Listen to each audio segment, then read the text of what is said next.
සුබ දේශනක් ඔබ සියලු දිනාටම මම මහාචාර්ය ඉන්දික කරුණාතිලක ශ්‍රී ලංකා වෛද්‍ය සංගමයේ හිටපු සභාපතිවරයෙක්. අප අද මේ මාධ්‍ය සාකච්ඡාවට එක් රැස් වී සිටින ඉතාමත්ම විශේෂ අවස්ථාවක් සමග ඒ විශේෂ අවස්ථාව තමයි මීට හරියටම වසරකට පෙර තමයි ශ්‍රී ලංකා වෛද්‍ය සංගමය ඒ වගේම සෞඛ්‍ය අමාත්‍යාංශය මොබිටෙල් ශ්‍රී ලංකා ආයතනය සහ සුවසැරිය එකතු වෙලා කොවිඩ් තත්ත්වය වෙනුවෙන් 247 කොවිඩ් උපකාරක දුරකථන උපකාරක සේවය අපි ආරම්භ කරේ මීට හරියටම වසරකට කලින්.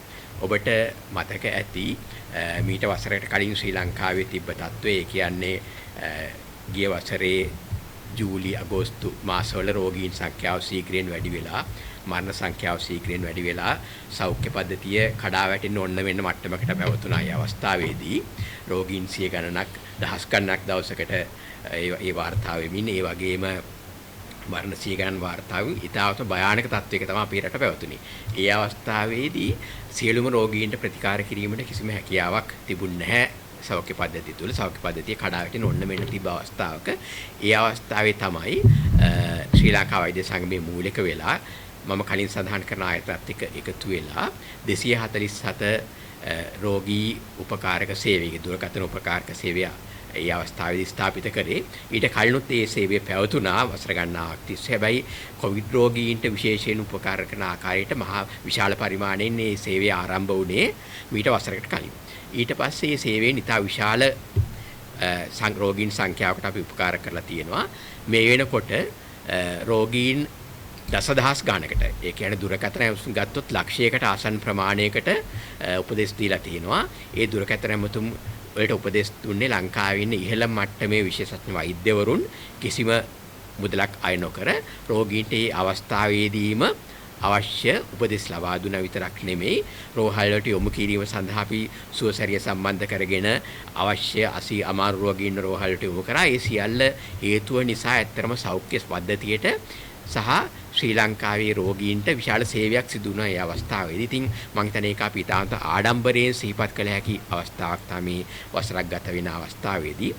තව විශේෂ දෙයක් තමයි දැන්ට පවතින තත්ත්වය අපි දැන් දකිනවා කොවිඩ් රෝගීන් සංඛ්‍යාව ටිකෙන් ටික වැඩි වෙගෙන එනවා. ඒත් එක්ක බලනකොට නැවත මෙම සේවය යම් ආකාරයකට වැඩි කිරීමෙන් ව්‍යාප්ත කිරීමකට අවශ්‍යතාවයකුත් මේ මොහොතේ පවතිනවා. ඒ වගේම රටේ අද පවතින තත්ත්වය විශාල වශයෙන්ම ඉන්ධන ප්‍රශ්නය සහ ඒ වගේම ගමන අපහසුතාවය ඔක්කොමත් එක්ක බලනකොට මේ වගේ සේවයක අවශ්‍යතාව අද කලින්ටත් වඩා වැඩියෙන් ඉස්මතු වෙලා තියෙනවා. ඉතින් මේ සියල්ලත් එක්ක බලනකොට ඒ විශේෂ අවස්ථාව මම හිතන්නේ මෙහිදී අප සැමරීම සහ අපින් ඒ 247 සේවයෙන් අපි කරගෙන ගිය සේවය තවදුරටත් ව්‍යාප්ත කිරීම ඒ පිළිබඳ ප්‍රචාරයක් ලබා දෙමින් මහජනතාව දැනුවත් කරගනිමින් ව්‍යාප්ත කිරීම ඉතාමත් වැදගත් වෙනවා. ඒ වෙනුවෙන් තමයි අපි මේ මාධ්‍ය සාකච්ඡාව කැඳෙව්වේ. We are gathered here to commemorate the first anniversary of 247 COVID helpline that was initiated 1 year ago. As you may remember, about 1 year ago, Sri Lanka's situation related to COVID was very precarious. There were thousands of patients reported and there were hundreds of deaths and the health system was on the verge of collapse. During that critical moment, Sri Lanka Medical Association, as the apex medical body of the nation, came forward in collaboration with the Ministry of Health, with Mobitel and Suasariya. We implemented the 247 COVID helpline. And through that we have served thousands and thousands of patients. So far, when we are completing 1 year today, we have answered over 100,000 calls. And we have served many patients and saved many lives. Not only that, we have introduced a system where technology can be collaborated with volunteer medical services to serve the country.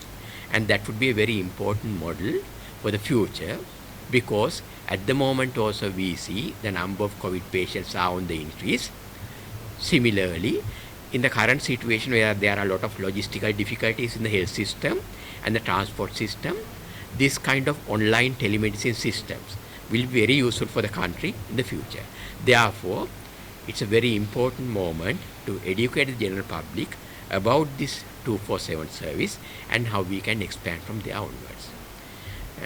මම දැන් ඊළඟට ආරාධනා කර සිටිනවා මේ අප සමග ඉන්න අනිත් විශේෂ මඩුල්ලේ අනිත් සමාජිකයන්ට කොවිඩ් තත්ත්වය පිළිබඳව මහ ජනතාව දැනුවත් කිරීමට ඉදිරිපත් වෙන්න කියලා පළමුවට මම ආරාධනා කරනවා මහාචාර්ය මනුජ් වීරසිංහ ශ්‍රී ලංකා වෛද්‍ය සංගමයේ හිටපු උපසභාපතිවරයෙක් සහ ඒ වගේම වසංගත වේද තත්ත්වය පිළිබඳ විශේෂඥවරයෙක් ඒ වගේම කොවිඩ් සම්බන්ධයෙන් අප සමග නිරතුරුවම වැඩ කරපු විශේෂඥයෙක් විදිහට මම මහාචාර්ය මණ්ඩිට ආරාධනා කරනවා මේ සම්බන්ධයෙන් දැනට පවතින තත්ත්වයේ කුමක්ද කියන එක සම්බන්ධයෙන් ඔබ දැනුවත් කරන්න. අපි අවුරුද්දකට කලින් පටන් ගත්ත ශ්‍රී ලංකා වෛද්‍ය සංගමයේ ප්‍රජා සත්කාරයක් මම හිතන්නේ ඉතාමත්ම හොඳින් කරපු මේ රටේ මහ ජනතාව වෙනුවෙන් කරපු ඒ කාර්යභාරය අපිටත් පසු ඇගීමක් කිරීමට අවස්ථාව ලැබෙන අවස්ථාවක්. ඒ නිසා මේ අවස්ථාවට සහභාගී වෙන්න ලැබින එකත් මම හිතන්නේ ඉතා සතුටුදායක කාරණයක්. එහෙම කියද්දී අපිට නැවත වාරයක් දැන් මාස කීපයක් අපි වැඩි කතා නොකරපු කොවිඩ් වසංගත තත්වය සම්බන්ධයෙන් නැවත අවධානය යොමු කිරීමට අවශ්‍යතාවය පැන නැගිලා තියෙනවා. අපි ඇයි කියලා කිව්වොත් විශේෂයෙන්ම රටේ තිබ්බ යම් යම් ගැටලු සහගත තත්ත්වය සහ සමාජීය ගැටලු අතුව අපේ අවධානය සැලකිය යුතු මට්ටමකින් විශේෂයෙන්ම මහ ජනතාවගේ අවධානය කොවිඩ් වලින් ගිලිහිලා ගියා. ඒකට යම් කාරණාවක් තිබුණා. එකක් අපිට වාර්තා වුණු රෝගීන් වල වාර්තා වෙච්ච රෝගීන් වල යම් අඩුවක් තිබ්බා පසුගිය කාලේ. ඒකත් එක්කම අපි ඊටාම හොඳින් මේ රටේ ජනතාවක් විදිහට අනුගත වෙලා හිටිය යම් යම් අපේ චර්යා රටාවල අඩුවීමකුත් වුණා.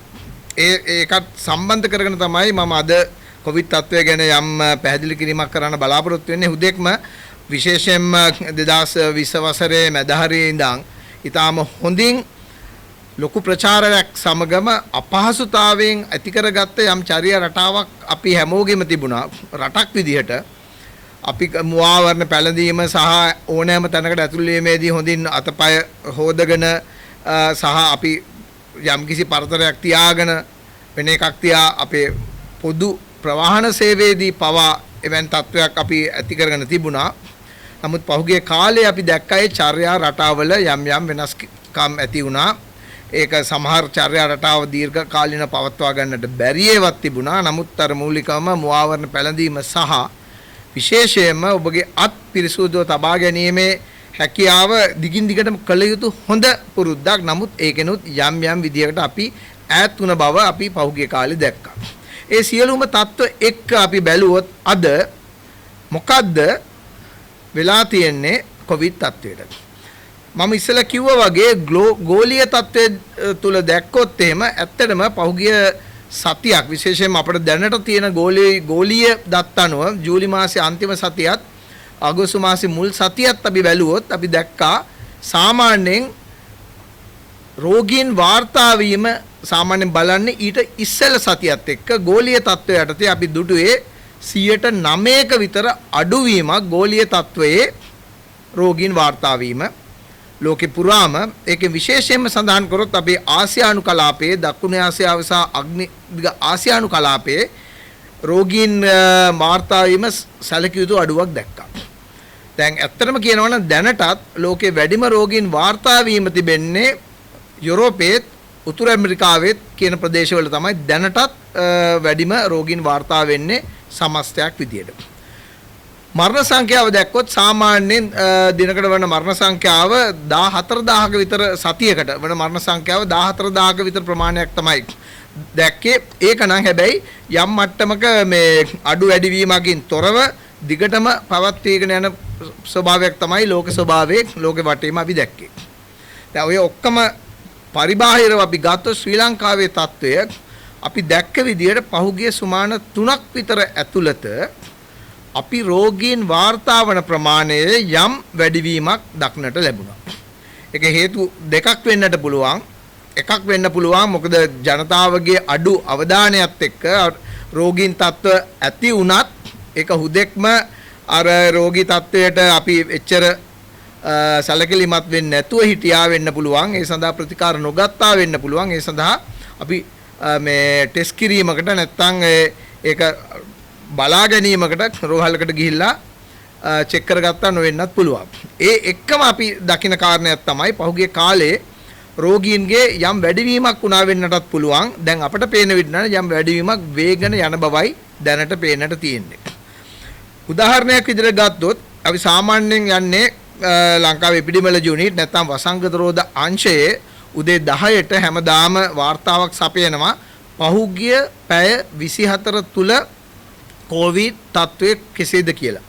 මේ වෙනකොට අපිට ලැබිලා තියෙන්නේ ඊයේ උදේ 8ට ලැබෙන වාර්තාව. ඒ වාර්තාව අනුව ඊයේ උදේ 10ට ප්‍රථම පැය 24 වාර්තා වෙලා තියෙනවා අපි ටෙස්ට් පොසිටිව් කියන අය 181ක්.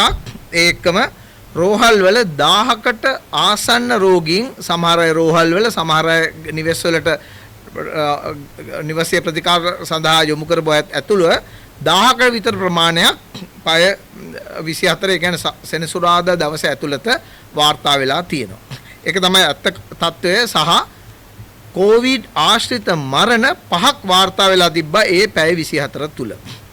ඒ ගැන අපි දැනටත් සැලකිලිමත් වෙන්න ඕනේ. මොකද මරණ 5ක් වාර්තා වෙනවා කියන්නේ ඒක සැලකිය යුතු මරණ ප්‍රමාණයක්. එක මරණයක් කියන්නේ ජීවිතයක්. දෙවෙනි කාරණය කොවිඩ් රෝගීන් 181ක් වාර්තා වෙනවා කියන්නේ ඒ අය ඉන්නේ නිවෙස් වල. ඒ කියන්නේ ඒ අයගෙන් තවත් ඒ වගේ හෝ ඒ වගේ 3-4 ගුණයකට අවකාශය තියෙනවා ඉදිරි පැය 24 48 72 තුල ඒ රෝගය බෝ වීමේ. ඒ නිසා අපි දැනටත් සැලකිලිමත් විය යුතු කරුණක් සම්බන්ධයෙන් අපි මේ කතා කරන්නේ. එතකොට ප්‍රශ්නයක් පැන නගිනවා හැමෝම අහන ප්‍රශ්නයක් වෙන්නත් පුළුවන්. දැන් අපි එන්නත් කරා අපි වසරකට වැඩි කාලයක් එන්නත් කරා ලංකාවේ. එන්නත් වර්ග 5ක් ඇත්තටම අපි පාවිච්චි කරලා තියෙනවා ලංකාවේ. ඇස්ට්‍රාසෙනිකා මුලින්ම අපිට ලැබිච්ච එන්නත, ඊට පස්සේ සයිනෝෆාර්ම් එන්නත, ස්පුට්නික් එන්නත ඉතා සුළු ප්‍රමාණය වලින්, ඊට පස්සේ ෆයිස් එන්නස සහ මොඩර්නා එන්නත. මම එක්තරා කරුණක් පොඩක් වැඩි නැත්නම් අවධානය කරලා කියන්න කැමති. දැන් මුල් මාත්‍රාවල වැඩිම මාත්‍රා දුන්නේ දෙවනි එන්නත නැත්නම් පළවෙනි මාත්‍රාව සහ දෙවනි මාත්‍රාව ගත්තොත් සයිනෝෆාර්ම් එන්නත. ඊට වඩා යම් අඩු ප්‍රමාණයක් ඒ කියන්නේ මිලියන 12ක් විතර සයිනෝෆාර්ම් එන්නත තමයි එන්නත් කරලා තියෙන්නේ. ඊට පස්සේ මිලියන 1.5ක් විතර ප්‍රමාණයක් ඇස්ට්‍රාසෙනිකා එන්නත. ඊට පස්සේ දෙවෙනි එන්නත විදියට ඊළඟට මොඩර්නා එන්නත ලක්ෂ 7ක් විදියට. ඊට පස්සේ තමයි ෆයිසර් එන්නත ලංකාවට ගෙනල්ලා තුන්වෙනි මාත්‍රාවක් නැත්නම් බූස්ටර් මාත්‍රාවක් විදියට අපි දෙන්න තීරණය කරේ ශ්‍රී ලංකා රජය. ඒ සඳහා ඇත්තටම මිලියන 14ක් මේ එන්නත් ආනයනය කරා. නමුත් තුන්වෙනි මාත්‍රාව අපි මොනවා කිව්වත් ලංකාවේ ඉතා හොඳ මේ මාත්‍රා නැත්නම් එන්නත් කිරීමක් මහජනතාව විසින් කරගන්න දායකත්වයක් දුන්නා පළවෙනි සහ දෙවෙනි එන්නත් වලට. නමුත් තුන්වෙනි එන්නතට මේ වෙනකොටත් තුන්වෙනි එන්නත ගත් සම්පූර්ණ ප්‍රමාණය ෆයිසර් එන්නත ගත්තොත් එන්නේ මිලියන 8යි.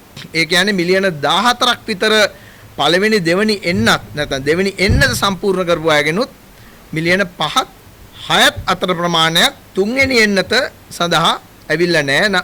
දැන් අපි හතරවෙනි එන්නත ගැන කතා කරනවා. හතරවෙනි එන්නත ඊයේ වෙනකොට එන්නත් කළා තියෙන්නේ ෆයිසර් දෙවෙනි එන්නත විදියට ලක්ෂයකට කිට්ටු ප්‍රමාණයක් ඇත්තටම 99000ක් ප්‍රමාණයක්. ඒ කියන්නේ අපි ඔය දැන් දකින මරණ අපි දකින මේ රෝගය උත්සන්න වෙන අය ගත්තොත් අපි ඉතා පැහැදිලිව තේරුම් ගන්න ඕනේ තුන්වෙනි එන්නත නැත්නම් බූස්ටර් ඩෝස් එක ලබා ගත යුතු නමුත් ලබා නොගත් අඩු ගානේ මිලියන 5ක් හෝ 6ක ජනතාවක් මේ රටේ ඉන්නවා. ඒ නිසා තමයි අපට අවධානය වැඩි වෙලා තියෙන්නේ. මම හිතන්නේ මේ අලුත් ප්‍රභේදයත් එක්ක BA5 කියන අලුත් ප්‍රභේදයත් එක්ක ඒක ඒ ප්‍රභේදය ටිකක් වැඩියෙන් මේ හැකියාව තියෙනවා කියනවා බෝ වීමට ප්‍රචාරය වීමට. ඒ නිසා දැන් තියෙන රටේ තත්ත්වයක් එක්ක වැඩි අවධානයක් තියෙන්නට පුළුවන්, අවධානමක් තියෙන්නට පුළුවන් මෙම රෝගය තවත් බෝ වීමට. ඒ නිසා එක ඉල්ලීමක් මම හිතන්නේ අපේ පැත්තෙන් කරන අපි හතරවෙනි තුන්වෙනි මාත්‍රාව ගත්තය හතරවෙනි මාත්‍රාව ගන්නවා වගේම දෙවෙනි මාත්‍රාව අරගෙන තුන්වෙනි මාත්‍රාව නොගත් ඔය මිලියන 5ක් විතර 6ක් විතර ප්‍රමාණය තව මාස දෙකක කාලයක් අපිට ඉතුරුලා තියෙනවා මේ එන්නත් කිරීමට පුළුවන්. ඒ එන්නත් කරන්න පුළුවන් කාලේ වැඩි අවධානයක් යොමු කරලා මේ එන්නතේ අඩුම ගානේ තුන්වෙනි මාත්‍රාව අරගෙන නැත්නම් ඒ තුන්වෙනි මාත්‍රාව ලබා ගන්න කියන ඉල්ලීම ඇත්තම ආයාචනයක් විදියට අපිට කරන්න වෙනවා. මොකද ඒ තුලින් ඕගොල්ලන්ගේ මේ ජනතාවගේ තියෙන ප්‍රතිශක්තිකරණ මට්ටම නැවත වරක් ඉහළ මට්ටමකට අපිට රටක් විදියට ගෙනී යෑමේ හැකියාව තියෙනවා. ඒ නිසා මම හිතන්නේ ඒක තමයි ලොකුම පණිවිඩය අද අපිට දෙන්න තියෙන.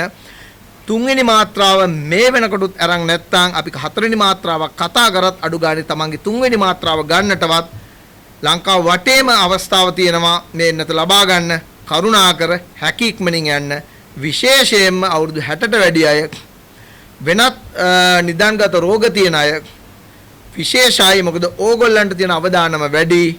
ඕගොල්ලන්ට තියෙන රෝගය හැදුනොත් රෝගය උත්සන්න වෙන්න තියෙන හැකියාව වැඩි. ඒකම අපි එදිනදා දකින්න මරණ 5-6 හරි නවත්වා ගැනීමට පැහැදිලි හැකියාවක් තිබෙනවා. අනිවාර්යයෙන්ම මේ තුන්වෙනි එන්නත් මාත්‍රාව හෝ ලබා ගන්නවා නම් ඔය අපි ලබාගෙන නැති මිලියන 4ක් 5ක් හෝ 6කට ආසන්න ප්‍රමාණය. මම හිතන්නේ ඕක තමයි අපේ අද මුල් පණිවිඩය වෙන්න ඕනේ ලෝක තත්ත්වය එක්ක. අවසාන වශයෙන් අපේ ටිකක් දුරස් වෙච්ච චර්යා රටාව. මම ඉස්සෙල්ලා කිව්වා වගේ අපි දැන් අපිට කියන්න හරි අමාරුයි පොදු ප්‍රවාහන සේවයේ මීටරයක් ඈතින් යන්න. අපි දැන් පාසල් ඔක්කොම පටන් අරන් තියෙනවා. අපේ සියලුම වැඩ කරන ස්ථානවල වැඩ කරනවා. ඉතින් අර මීටරයක් එහා ඉඳන් වැඩ කරන ප්‍රමාණය අමාරුයි. ඉතින් අපිට කරන්න බැරි ඒවා ගැන ලොකු අවධානයක් නොකර නමුත් කරන්න පුළුවන් දේවල් තියෙනවා. ඒ මුව ආවරණය, මූණු ආවරණය තව දුරටත් පොදු ස්ථානවලදී පොදු ප්‍රවාහනයේදී දිගින් දිගටම පාවිච්චි කරන්න. තමන්ගේ රැකියාවට යන ස්ථානයේ අපේ රැකියාවල ස්ථාන සහ ස්ථාන ප්‍රදානීන්ට අපි ආයෝජනය කරන්න වෙනවා. නැවත වාරයක් මේ ටැප් එක අත හොදන්න පුළුවන් පරිසරය හදන්න අවශ්‍ය සබන් සහ ඒ ද්‍රාවණ ටික ලබා දෙන්න. ඒ හැමතැනටම එතකොට ආයෙ අපි ওই පුරුද්දට යන්නට පුළුවන්කම තියෙනවා. නිවසට ගියාම කරුණාකරලා ඉස්සලාම අත මූණ හොදගෙන නිවසට ඇතුල් වෙන්න. නැත්තම් ඔබ එළියේ ඔබේ දෙමව්පියන් කුඩා දරුවන් ගේ ඇතුළේ ඉන්නවා. ඔබ පාරට ඇවිල්ලා ආයෙ පාරක් මේ ආසාදනය ගෙදරට ගෙනියන්නට පුළුවන්. ඒ නිසා මෙන්න මේ කරුණු කීපයට අවධානය යොමු කරන්න කියන එක අද වසරක් පිරෙන අපේ ඩොක් කෝල් වැඩසටහනේ වසරක් පිරෙන දවසේ ශ්‍රී ලංකා වෛද්‍ය සංගමයේ විදියට අපි මේ ජනතාවගෙන් රටේ අයගෙන් ඉල්ලනවා. බොහොම ස්තුතියි.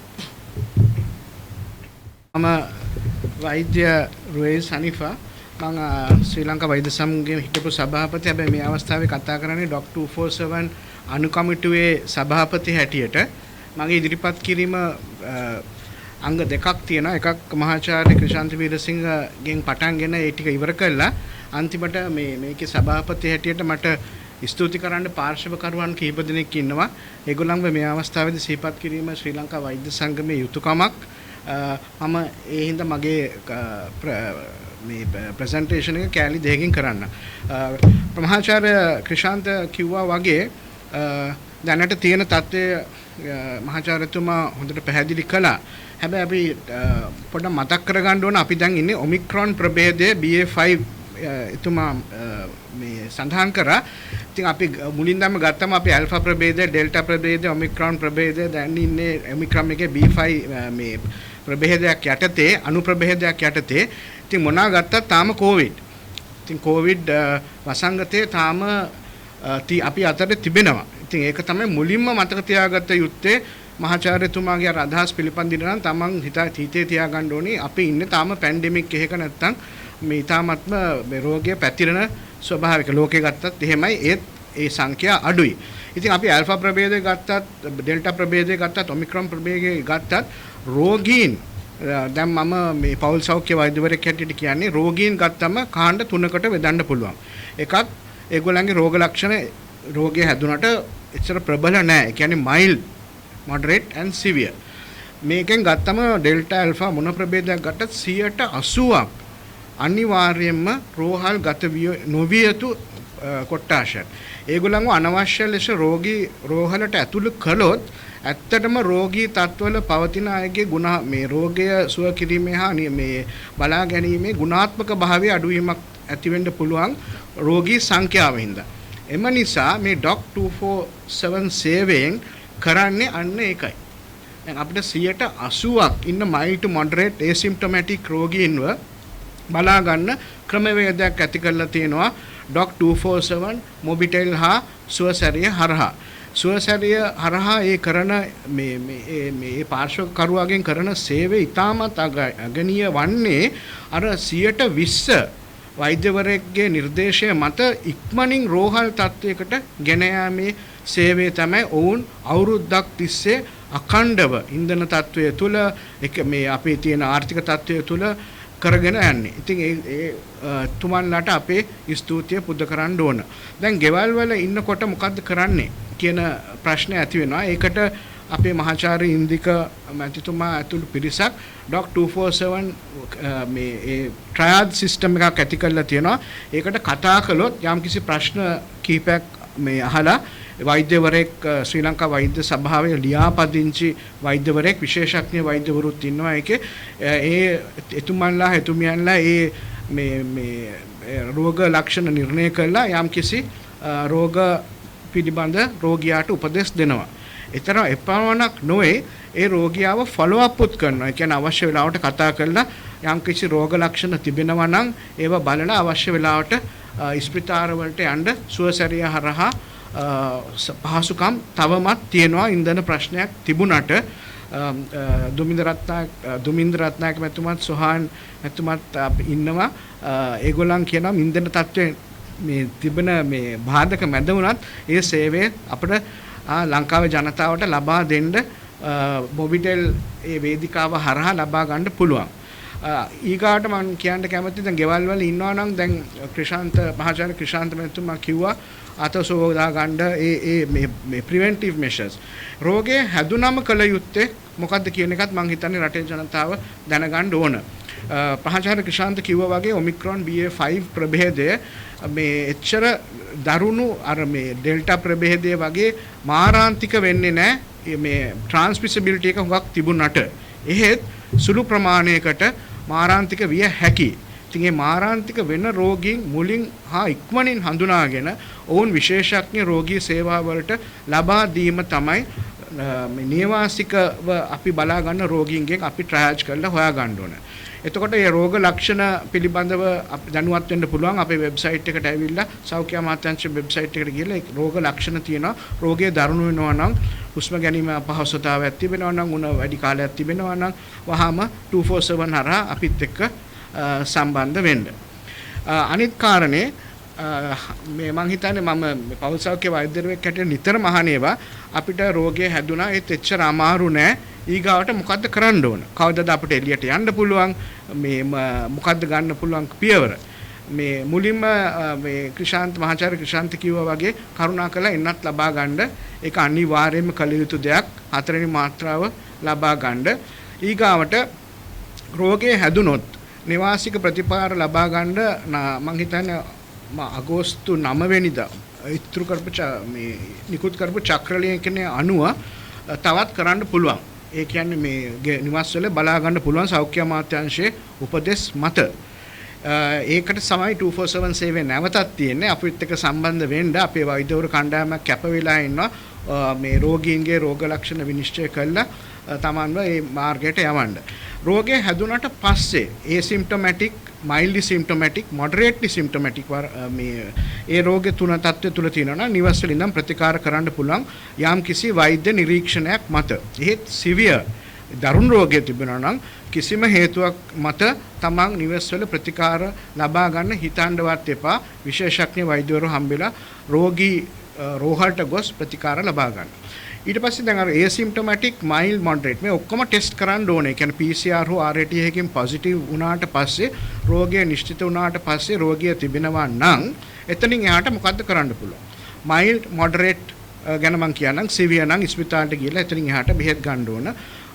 mild and moderate තියෙනවා නම් අනිවාර්යෙන්ම දවස් 7ක් තමන් self isolate විය යුතුයි.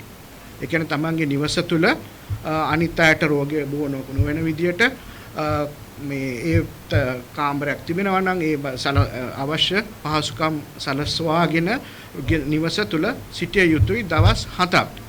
ඊට පස්සේ ටෙස්ට් මුකුත් අවශ්‍ය නැහැ. ආයි තමන්ගේ රාජකාරී හෝ තමන්ගේ වැඩවලට යන්න. එහෙත් මේ දවස් 7 නික්ම වෙලා තව දවස් 7ක් යනතුරු නිසි ලෙස මුඛ ආවරණය පැළඳිය යුතුමයි. දවස් 7ක් self isolate වෙන්න ඕන. ඊට පස්සේ වැඩවලට යන්න පුළුවන්. ඒ යන කාලය තුලද ඒ රෝගීන් mild and moderate රෝගීන් දවස් 7ක් තවත් දවස් 7ක් යනතුරු මුඛ ආවරණය අනිවාර්යෙන් පැළඳිය යුතුයි. ඒ පැළඳින කාලය තුල යම්කිසි විදිහට ආයි රෝගී වුණොත් නැවතත් ඒ රෝගේ ටෙස්ට් එක පොසිටිව් වෙන දා ඉඳන් තමයි ආයි දවස් 7 ගණනය කළ යුත්තේ. මම හිතන්නේ මේ පණිවිඩය ඊටවත් වැදගත්. එතකොට මේ ආයි අපෙන් අහන ක්ලෝස් කන්ටැක්ට්ස්. ඒ කියන්නේ මේ දැන් ගෙදර පොසිටිව් රෝගියෙක් ඉන්නවා නම් අනිත් අය මොකද්ද කළ යුත්තේ? ඒත් අර 9 වෙනිදා තියෙන චක්‍රලේඛනයේ පැහැදිලිවම තියෙනවා මේ ක්ලෝස් කන්ටැක්ට්ස්ලා මේ ක්වොරන්ටයින් විය යුතු නැහැ. ඒගොල්ලෝගේ මේ තමන්ගේ වැඩ කටයුතු වල නිරත වෙන්න පුළුවන් මුඛාවරණ පැනඳගෙන. හැබැයි ඊ타ත්ම පරීක්ෂාකාරීව ඉන්න ඕන රෝග ලක්ෂණ බොහෝ වෙනවා නම්. රෝග ලක්ෂණ හැතුණු වහාම self isolate වෙලා තමන්ගේ වැඩ කරන ස්ථානයට හා අනිත් අයට වහාම මේ පිළිබඳ දැනුවත් කළ යුතුයි. ඒක තමයි දැන් තියෙන උපදෙස් අපි දෙන්නේ නිවාසිකව රෝගීව සිටින කොවිඩ් රෝගීන් පිළිබඳව. දැන් මගේ අන්තිම කැලලට එන්නම්. ඒක අපේ තියෙන පාර්ශව කරුවන් ගැන වචන ස්වල්පයක් කතා කරලා නිම කරන්න. මහාචාර්ය ඉන්දික කිව්වා වගේ මේ 247 සේවය ටිකක් කල් තිස්සේ මොබිටෙල් ආයතනයේ හරහා අපිට මේ භාවිතා කරන්න පුළුවන්කම තිබ්බා. ඒත් කොවිඩ් පටන් ගත්තට පස්සේ අපි මේ වෛද්‍ය සංගමයේ කමිටුව හරහා කොවිඩ් වලට පමණක් ඒක සීමා කළා. ඉතින් මුලින්ම මොබිටෙල් ආයතනයේට මෙවැනි සේවාවක් අපිට අප හරහා ශ්‍රී ලංකාවේ ජනතාවට ලබා දීම පිළිබඳව අපේ ස්තුතිය මොබිටෙල් ආයතනයට හා එහි නිලධාරී මණ්ඩලයටත් ඒ කාර්ය මණ්ඩලයටත් පුද කර සිටිනවා. එතනින් එහාට ගියාම අපි දැන් මම කලින් කිව්වා වගේ රෝගී ගෙවල් වල අපි රෝගය නිර්ණය කරනවාට කරන රෝගිය ගැන සුපරීක්ෂාවක ඉන්න අතරතුර සමහර වෙලාවල් වලට මේ රෝගීන් ඉතාමත්ම කෙටි කාලයක් ඇතුළත ළඟම තියෙන ස්පිතාලෙට යවිය යුතුයි. ඉතින් ඒක කරන්න සමහර රෝගීන්ට අවකාශයක් නැහැ, වාහන නැහැ. අනිත් එක මේ රෝගියේ තත්ත්ව කොවිඩ් කෙනෙක් සාමාන්‍යයෙන් ගෙනියන්නත් යම් කිසි මානසික මේ ඉෂුස් වගේක් තියෙනවා. ඒ හින්දා තමයි සුවසැරිය කියන මේ සේවය 1990 කියන සේවය ඉතාමත්ම අපිට උපකාරී වුණේ. ඒ සේවයට මම දැන් නම් කරන්න කැමතියි. එහි සභාපතිතුමා දුමින්ද රත්නායක මැතිතුමා, එහි CEO සොහාන් ඩිසිල්වා මැතිතුමා හා එහි වෛද්‍ය අධ්‍යක්ෂක විශේෂඥ වෛද්‍ය ඩොක්ටර් ශ්‍රීලාල් මැතිතුමන්ගේ උපදේශ අනුග්‍රහය යටතේ ඉතාමත්ම සාර්ථකව මම හිතන්නේ ප්‍රමහාචාර්ය ඉන්දිකත් කිව්වා අපි රෝගීන් දහස් සංඛ්‍යාවක් ස්පිතාල රජයේ රෝහල් වලට හා පෞද්ගලික රෝහල් වලට මේ ට්‍රාන්ස්ෆර් කරලා ඒගොල්ලන්ගේ ජීවිතේ ලොකු වෙනසක් ඇති කරලා තියෙනවා. ඉතින් මේවට ඔක්කොම අවකාශය සලසා දුන්නේ ශ්‍රී ලංකා වෛද්‍ය සංගමයේ අපේ පාර්ශව කරුවන් මොබිටෙල් හා සුවසැරිය. ඉතින් අපි ඔබතුමන්ලාට අපේ ගෞරවනීය ආචාර්ය හා ස්තුතිය මේ අවස්ථාවේදී පුද කරනවා. අවසාන වශයෙන් මෙතන තිරයේ පිටුපස විශාල කණ්ඩායමක් ඉන්නවා. ඒ අපේ කමිටුවේ ඉන්න සමාජිකයන් හා ඔබතුමන්ලා දුරකථනයෙන් අමතන කටහඬ විතරක් ඇහෙන අපේ සමාජික වෛද්‍යවරු. එතුමන්ලා එතුමියන්ලා නැතුව අපිට මේක සුවසැරිය තිබ්බත් මොබිටෙල් තිබ්බත් මේ සේවය පවත්වාගෙන යන්න බෑ. එතුමන්ලා එතුමියන්ගේ ස්වේච්ඡා සේවය නැතුව. මේක පැය 24ම කෙරෙන ක්‍රියාවක්. ඒකට අපේ වෛද්‍යවරුන් පමණක් නෙමෙයි වෛද්‍ය සිසුන් පවා විශාල දායකත්වයක් ලබා දුන්නා. ලංකාවේ වෛද්‍යවරුන් පමණක් නෙමෙයි ශ්‍රී ලංකා වැසියන් හා ශ්‍රී ලංකක මේකක් තියෙන පිටරට ඉන්න අපේ ලාංකික වෛද්‍යවරුත් ඒකට දායක වුණා. එතුමන්ලාටත් මගේ ගෞරවනීය ආචාර්ය පුද කරමින් මම සුවසැරියට හා මොබිටෙල් ආයතනයට හා 247 ඩොක් කෝල් සේවයට තව ඉදිරියට දීප්තිමත් අනාගතයක් හා ඊටමත් කාර්යක්ෂම සේවයක් ඇති වේවා කියලා ප්‍රාර්ථනාවෙන් මගේ වචන ස්වල්පය අවසන් කරනවා. බොහොම ස්තුතියි.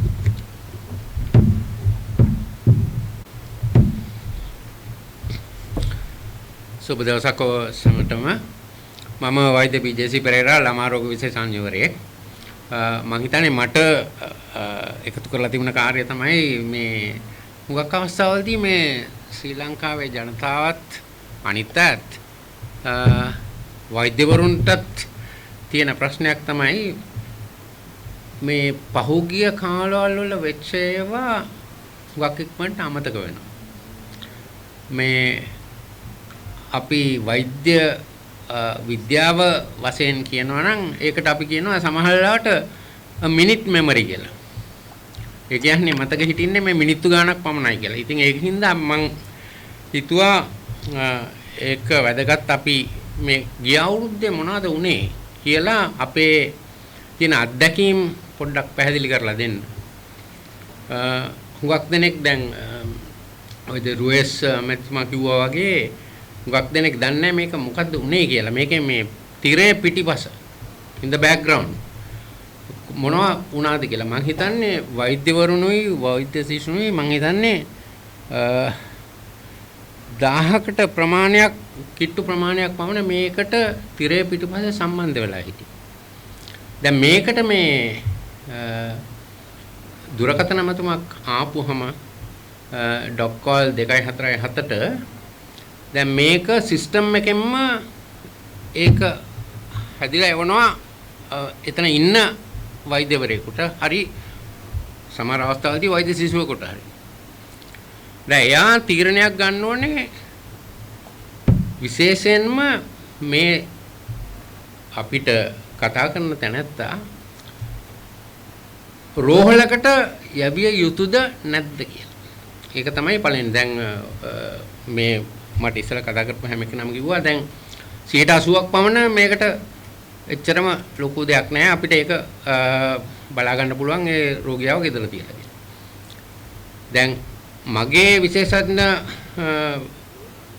කාර්ය අනුව දැන් මම බලන්නේ කුඩා දරුවන් ඒක 80%ක් නෙමෙයි ඊටත් වඩා වැඩි ප්‍රමාණයකට ලොකු ප්‍රශ්න හිටින්නේ නැහැ කුඩා දරුවන්ගේ. මම හිතන්නේ 90 ගණන් වලට පමණ කිසිම ප්‍රශ්නයක් නැහැ සාමාන්‍ය උණක් වගේ. ඒකෙන් හැබැයි ඒකෙන් තියෙන ප්‍රශ්නේ එක ප්‍රශ්නේ තමයි මේ කුඩා දරුවන්ගෙනුත් මේක බෝ වෙන්න පුළුවන් අනිත් හැම එක්කෙනාට.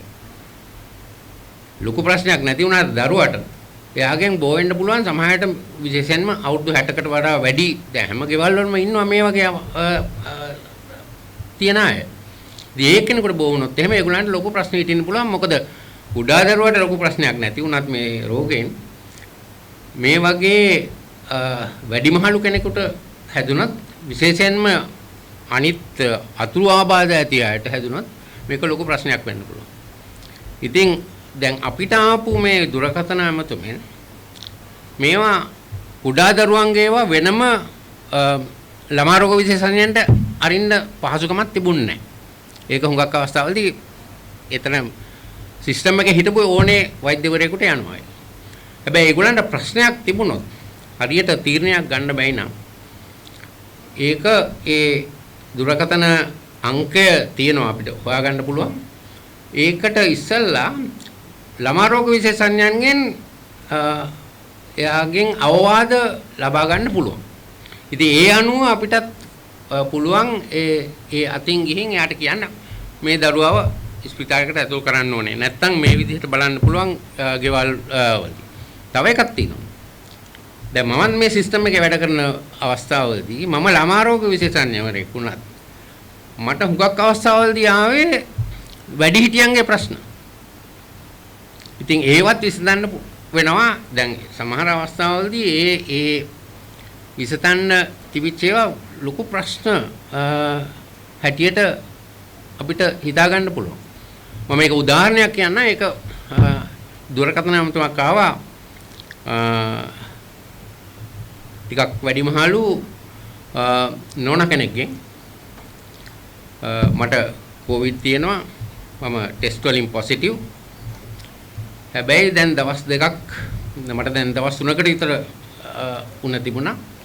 මේ දවස් දෙකේ පහුගිය දවස් දෙකේ ටිකක් පොඩි අමාරුකම් තියෙනවා කියලා. ඉතින් ඒක ප්‍රශ්න කරගෙන අහන යනකොට මේ රෝගියා හුස්ම ගැනීමේ අපහසුතාවයක් හුඟක් දුරටම දිනවා. ඒ දුරකථන ඇමතුමෙනුත් කියන්න පුළුවන් එයාට හුස්ම ගැනීමේ අපහසුතාවයක් තියෙනවා කියලා. කිසිම සැකයක් නැතුව අපිට කියන්න පුළුවන් ඒ රෝගියාව කෙලින්ම ඉස්පිරිතාලයකට යොමු කරන්න ඕනේ කියලා. එතකොට මම ඇහුවා වයස කීයද කියලා. මට 84යි. ගෙදර කවුද ඉන්නේ? මමයි නංගී විතරයි. නංගීගේ වයස කීයද? 82යි. දැන් ඒකේ අපේ සිස්ටම් එකේ එකක් තිබුණා වෙනම නම්බරයක් තිබුණා ඒකෙන් දෙන්න පුළුවන් මේ කන්ට්‍රෝල් රූම් එකට මේ වගේ ලෙඩෙක් ඉන්නවා එයාට SMS එකක් ඒ ලෙඩා අරින්න ඕනේ SMS එකක් මට දැන් හරියට මේ නම්බරේ මතක නැහැ ඉස්සර තිබිච්ච 1900 ගණන් වල තමයි ඒක තිබුණේ ඒකට SMS එකක් අරින්න ඕනේ මේ ලෙඩාම එතකොට 1247යි කියලා කියනවා. එතකොට SMS එක කරපුවම ඒගොල්ලෝ ආපහු එයාට කතා කරලා අහනවා මොකද මේ ප්‍රශ්නේ දැන් එතකොට විසඳුමක් හොයන්න පුළුවන් කියලා. මම ඉතින් ඇහුවා මෙන්න මේ නම්බරේට ඔයාට මේ කිටි පණිවිඩයක් අරින්න පුළුවන්ද කියලා. මම දන්නේ නැහැ ඒක අරින්න විදිය. ඒකයි උත්තරේ. මං කවගේ නංගිට පුළුවන් දෙයක් කරන්න. නෑ එයා දන්නෙත් නෑ. දැන් සුවසැරියට කෙලින්ම මෙයා කරන්න පුළුවන්ද? පුළුවන් ඒකට ගියාම දැන් අපිට තියෙන විදිහට හුඟක් වෙලා යනවා ලොකෝ. ඒ කාලේ සුවසැරියට මං හිතන්නේ දවසකට දුරකථන ඇමතුම් 5000ක් පමණ ආවා.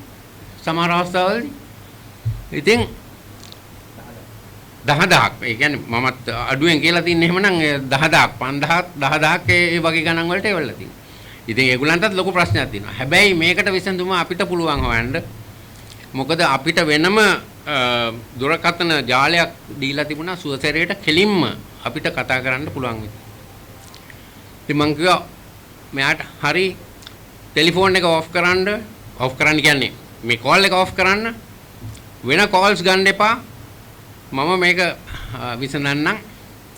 හැබැයි ඔයාට මිනිත්තු 15කට ඉස්සෙල්ලා අතරේ සුවසැරියෙන් කෝල් එකක් එයි. මම ඒ ගමනේ හොට්ලයින් එකෙන් සුවසැරියට කතා කරලා කිව්වා මෙන්න මෙහෙම කෙනෙක් ඉන්නවා. මෙයාව මොන හරි කරන්න ඕනේ කියලා. ඒගොල්ලෝ මිනිත්තු 15ක් ගියේ නැහැ මං හිතන්නේ එයාට කෝල් එකක් දීලා ලෑස්ති කරලා තිබුණා. මේ 84 වයස 84 ලෙඩා මං හිතන්නේ මිනිත්තු 15කට 30කට අතර කාලයකදී කෙලින්ම රෝල් එකට ගෙනිච්ච. දැන් මේ වගේ දේවල් තමයි සමහර අවස්ථාවලදී මේ සේවයෙන් අපි කෙරුවේ. දැන් කුඩා දරුවන් දිහා බලපුවම මේගොල්ලෝ එච්චර ප්‍රශ්නයක් තිබුණේ නැහැ අපිට ඒවා විසඳන්න. මොකද හුඟක් අවස්ථාවලදී ඒ කියන රෝග ලක්ෂණ වලින්ම අපිට තීරණය කරන්න පුළුවන් මේ දරුවව ස්පිතාලයකට යන්න ඕනේද කියලා. බොහොම කලාතුරකින් තමයි අපිට කියන්න ඕනේ මේ දරුවව දැම්මම ගෙනියන්න කියලා. ඒක වෙනම රෝග ලක්ෂණ තියෙනවා. ඒක සාමාන්‍යයෙන් දුරකථනයකින් වුණත් අහලා විසඳන්න පුළුවන්.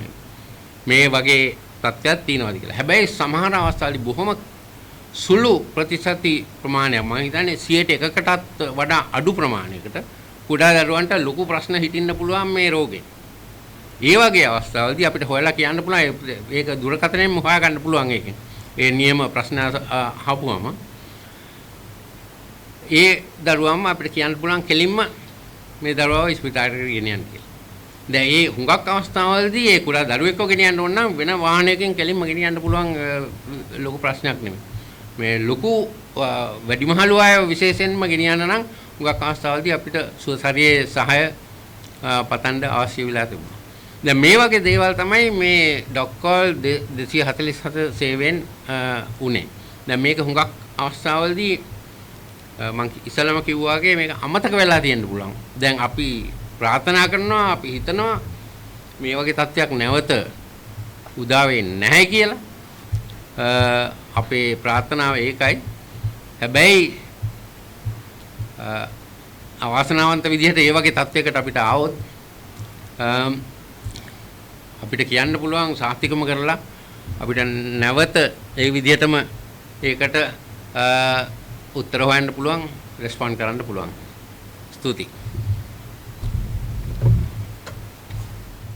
ඊන්ගේ සංඛ්‍යාවන් ඊටාම විශාල ආකාරයෙන් වැඩි වුණා.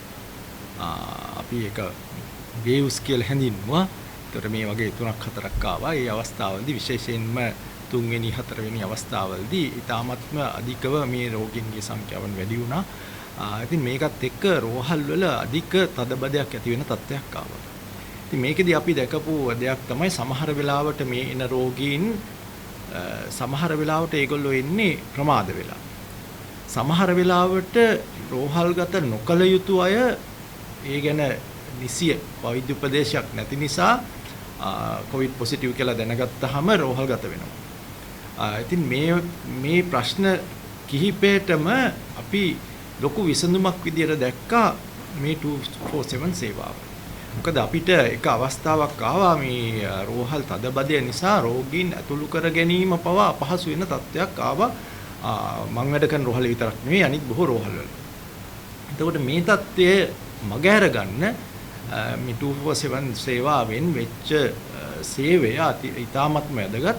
ඒතර ඒකෙදී කරපු ප්‍රධාන දේ විදියට අපි දකින්නේ මේ රෝහල් ගත විය යුතු අය තෝරා බේරලා ඔවුන්ට උපදෙස් දුන්නා රෝහල් ගත වෙන්න මේ අවස්ථාවේදී කියලා. එතකොට අපිට එතනින් එක පැත්තකින් කෙනෙක් ලෙඩෙක් ප්‍රමාද වෙලා රෝහල් ගත වෙන එක නැවතුණා වගේම රෝහල් ගත වීම අනවශ්‍ය අවස්ථාවකදී රෝහල් ගත වීමේ කාරණයක් වැළකෙනවා. ඒ වගේම ඒ රෝහල් ගත නොකරන කෙනෙකුට ආපහු උපදෙස් දෙනවා මේ ප්‍රශ්න එනවනම් ඔයාලා ආපහු කතා කරන්න. එතකොට ආපහු පුළුවන් බලලා ඔයා රෝහල් ගත වී යුතුද කියලා කියන එක තීරණය කරන්න කියලා.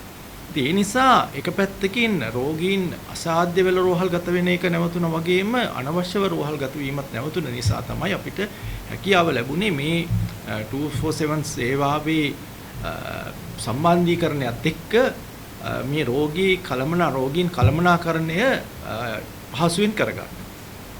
මේක අපි සෞඛ්‍ය අමාත්‍යාංශයේ වැඩ කරන වෛද්‍යවරු මේකට කෙලින්ම දායකත්වය දැක්වුවේ. ඒ වගේම අපිත් සමග හැම විටම සම්බන්ධීකරණයකින් තමයි මේ 247 සේවාව පැවතුනේ. ඒ නිසා අපිට ඉතාමත් පහසුවක් වුණා රෝහල් වල වැඩ කරන වෛද්‍යවරු විදියට ඒ රෝගීන් කළමනාකරණය කර ගැනීම විශේෂයෙන් මේ රෝගීන් අධික වෙච්ච අවස්ථාවලදී. ඇත්තටම දැන් පහුගිය දිනවල අපි නැවතත් දැක්ක මේ රෝගීන්ගේ වැඩිවීමක්. ඒතර ඒ අවස්ථාවේදී මම මහාචාර්ය ඉන්දිකට කතා කරලා කිව්වා මේ දැන් ආපහු වැඩි වෙනවා ආපහු මේ 247 එක ඇක්ටිවේට් කරොත් හොඳයි නේද කියලා. ඒතර මේ ඒ වෙනකොටත් මහාචාර්ය ඉන්දික මොම්පිටල් එකත් එක්ක කතා කරලා ඒ ක්‍රියාමාර්ගය අවශ්‍ය ක්‍රියාමාර්ග පටන් අරගෙන තියුනේ. ඉතින් මොකද දැනටත් අපි දන්නවා දැන් රෝගීන්ගේ සංඛ්‍යාව වැඩි වෙනවා. ඉතින් බොහෝ විට තියෙන බය නිසා රෝහල් ගත වීම අපි දකින්නම සිද්ධ වෙනවා සමහර අවස්ථාවලදී. ඉතින් මේ ආයත නිසි උපදෙස් දීලා අවශ්‍ය රෝහල් ගත කිරීමේ කාරණේ සිදු කරන්නට පුළුවන්. ඉතින් ඒ දේ ඉතාමත් වැදගත් වෙනවා. එක පැත්තකින් අපිට ජීවිත බේරා ගන්න, අනිත් පැත්තෙන් දැන් තදබදේ වැඩි වුණාම රෝගී කළමනාකරණය අපහසු වෙනවා රෝහලක. ඒක ඉතාමත්ම දැඩි ප්‍රශ්නයක් වේගෙන ආව මේ රෝගීන්ගේ සංඛ්‍යාවත් වැඩි වෙනකොට. ඉතින් ඒක නිසි ආකාරයෙන් කළමනාකරණය කරන්න මේ 247 සේවාවෙන් කෙරුණ කාර්යභාරය ඉතාමත්ම විශිෂ්ටයි.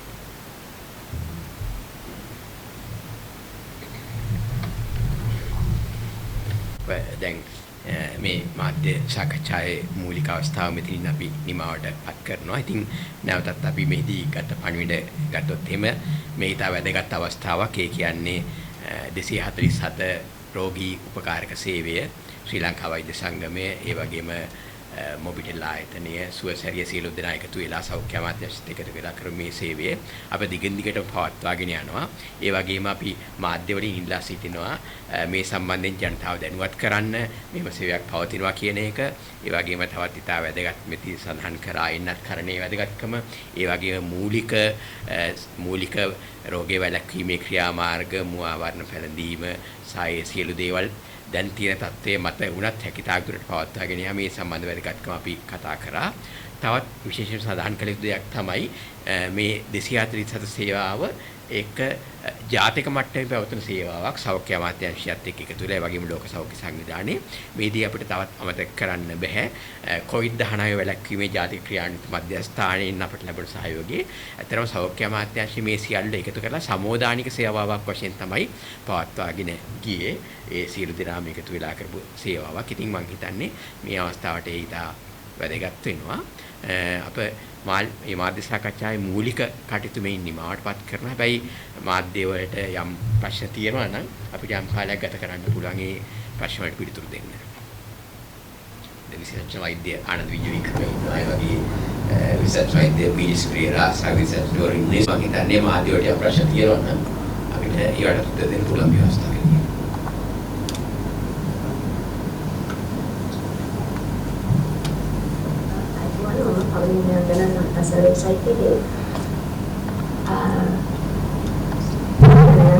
දැන් පාසල් ආරම්භ කරනවානේ. කොහොමද දිගටම පාසල් පවත්වාගෙන යන්න දැන් කොයි තාක්ෂයක් එක්ක?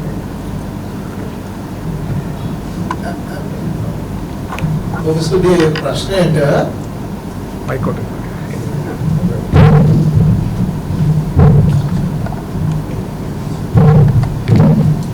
බොහොම ස්තුතියි මේ ප්‍රශ්නේ අහුවට ඔබ මම හිතන්නේ දෙමෝපියන් සෑහෙන පිරිසකගේ හිතට වද දෙන ප්‍රශ්නයක්. දැන් දින 5ම පාසල් ආරම්භ වෙනවා.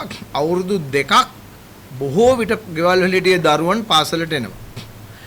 මම හිතන්නේ ඒක රටක් විදියට ඉතා හොඳ තත්ත්වයක්. මම හිතන්නේ පාසල් වලට දරුවන් ඒම සහ අපි පැහැදිලිවම දෙමෝපියන්ටත් අපි කියන්න ඕනේ ඇත්තටම දරුවන් පාසලට එවන්න.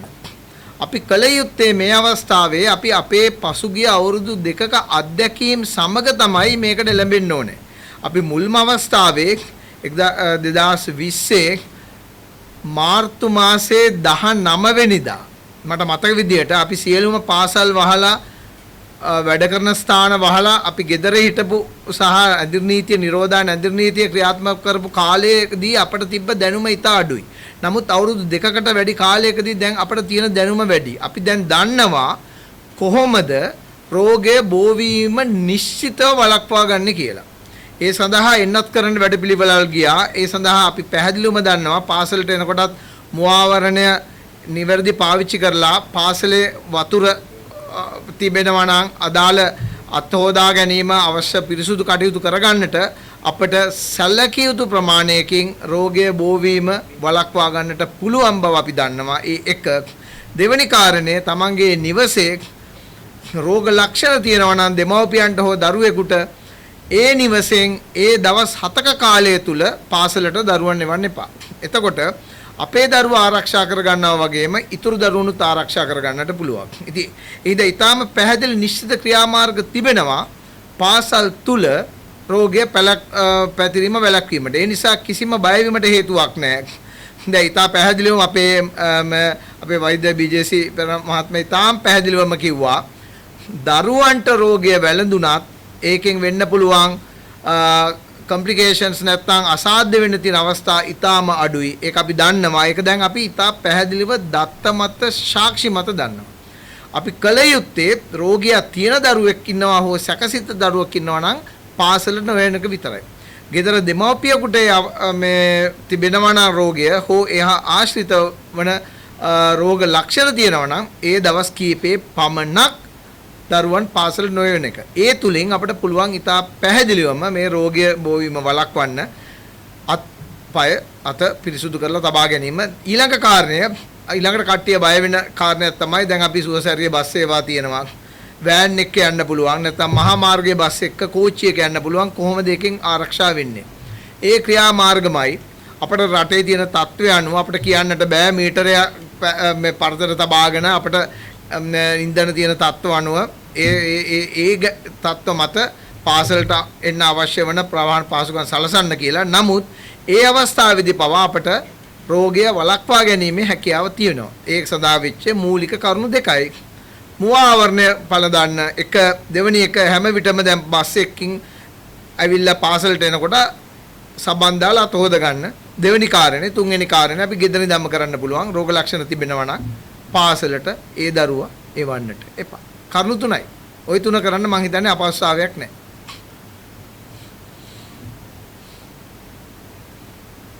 ප්‍රශ්න තියනවා නම් අහන්න පුළුවන්.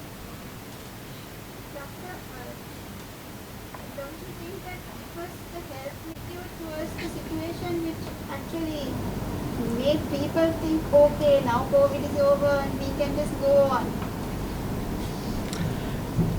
Can I answer it in a different way? Because I am not in a position to answer on the behalf of the Ministry of Health, but as professionals in this country who are the pinnacle body of medical people here, we need to understand the situation of the country for almost 6 months and even now.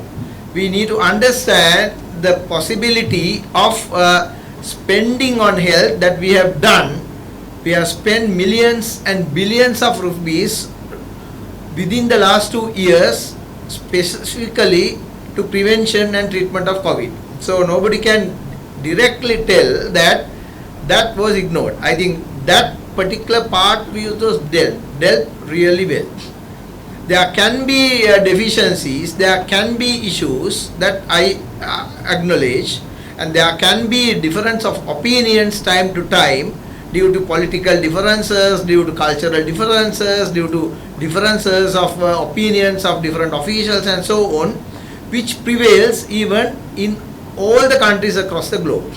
And we need to also consider about the current economic situations where we are in a serious economic crisis at the moment. Given all these circumstances, I think the health sector in this country still have done a fairly reasonable response to the crisis of a pandemic is that nature in the world. And now, if you look at how the system works even now, within this difficult period when the supplies are in shortages, there are problems of the health workflows because of the fuel issues and reporting to work. Still, if you reach an hospital, you will get the best available services.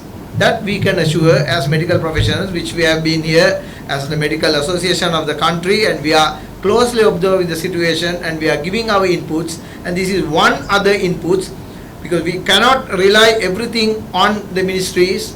There are problems, there are resource deficits, but as professionals we are doing our best in the country. Then I think that would give at least a partial answer to your question.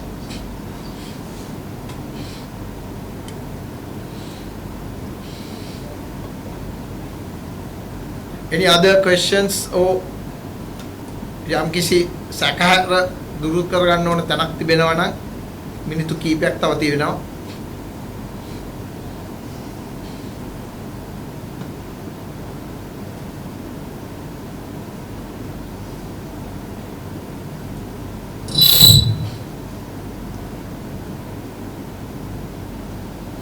මෙතන තව එක කාරණයක්. alright, okay, please.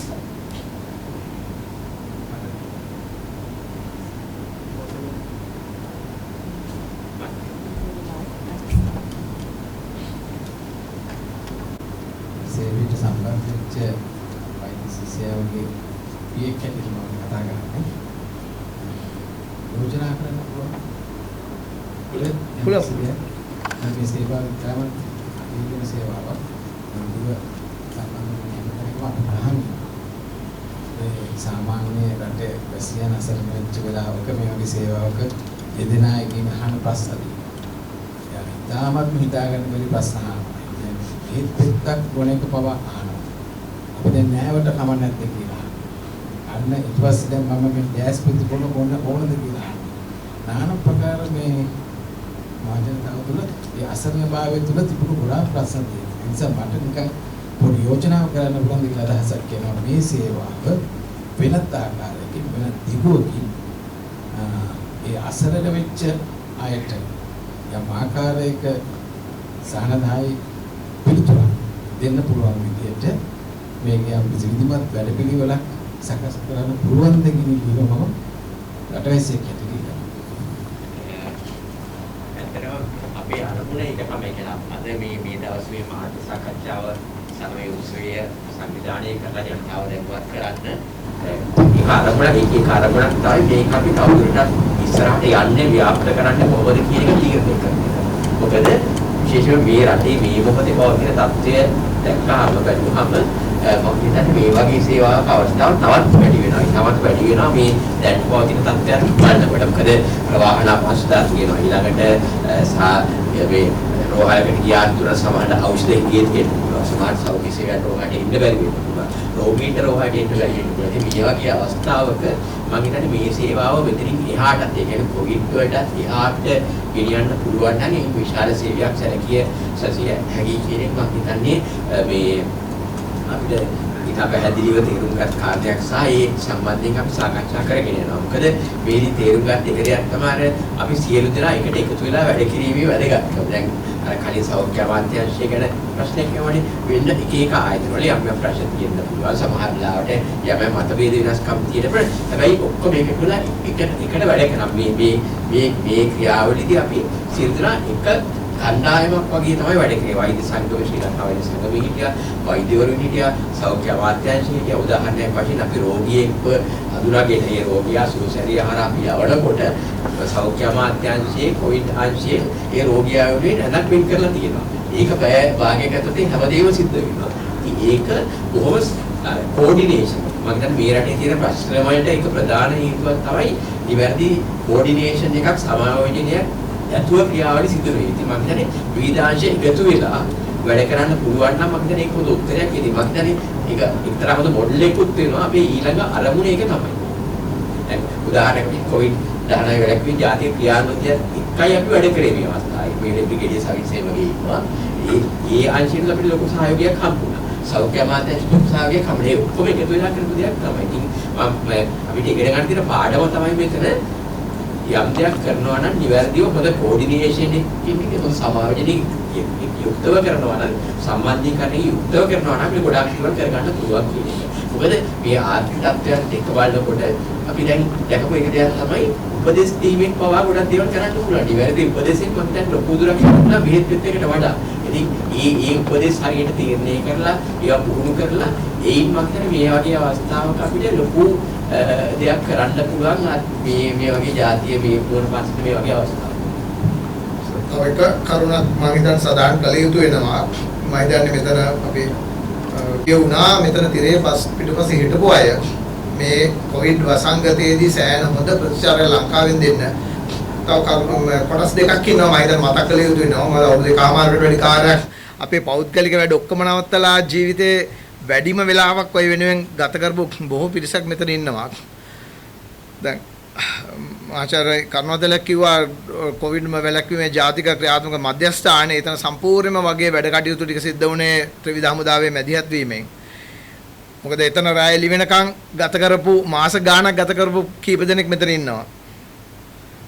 සමහරවල් රාය එළි වෙනකන් එතන ඉඳලා තියෙනවා. අපි නිදියන් නැතුව හිටපු අය ඉන්නවා. එතන අපිත් එක්ක වැඩ කරපු වෛද්‍ය ශිෂ්‍යයෝ ඉන්නවා.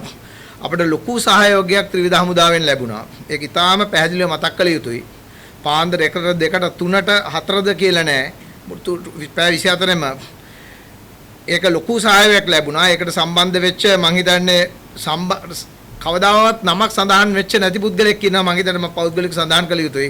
බ්‍රිගේඩියර් අරංගල. ඒ මධ්‍යස්ථානයේ CEO විදිහට වැඩ කරපු එතුමාගේ නම මම හිතන කවදාවත් සඳහන් වුණේ නැහැ. පැය 24ම නැගිටලා වැඩ කරපු එක්කෙනෙක් වැඩ කරපු.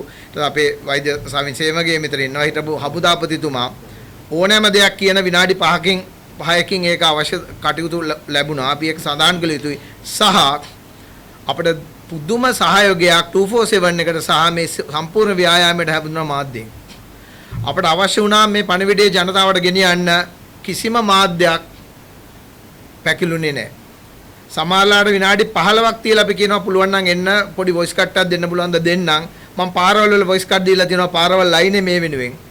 කිසිම දෙයක් නැතුව පල්ලෙහාට ඇවිල්ලා අපි වෛද්‍ය මේ ඉන්දි කරුණාතිලක මහාචාර්යතුමා කෙලින්ම පාරට බහිනවා. ඒකට ඇතුළට යන්න අපිට මාධ්‍යයට අවසර දෙන්න බෑ. මම පාරයිනේ දැන් වොයිස් කට් දීලා තියෙනවා 247 එක සහ 19.4 අංකයට ප්‍රචාරණය ලබා දෙන්න. හැබැයි ඒ අවස්ථාවේදී මාධ්‍ය ලොකු කාර්යභාරයක් කොවිඩ් වසංගතය වෙනුවෙන් මේ රටේ කරා. මම හිතන්නේ ඒ අංශ දෙකට අපි අනිවාර්යයෙන්ම ඒ ස්තුතිය හිමි විය යුතුයි, පළ කළ යුතුයි.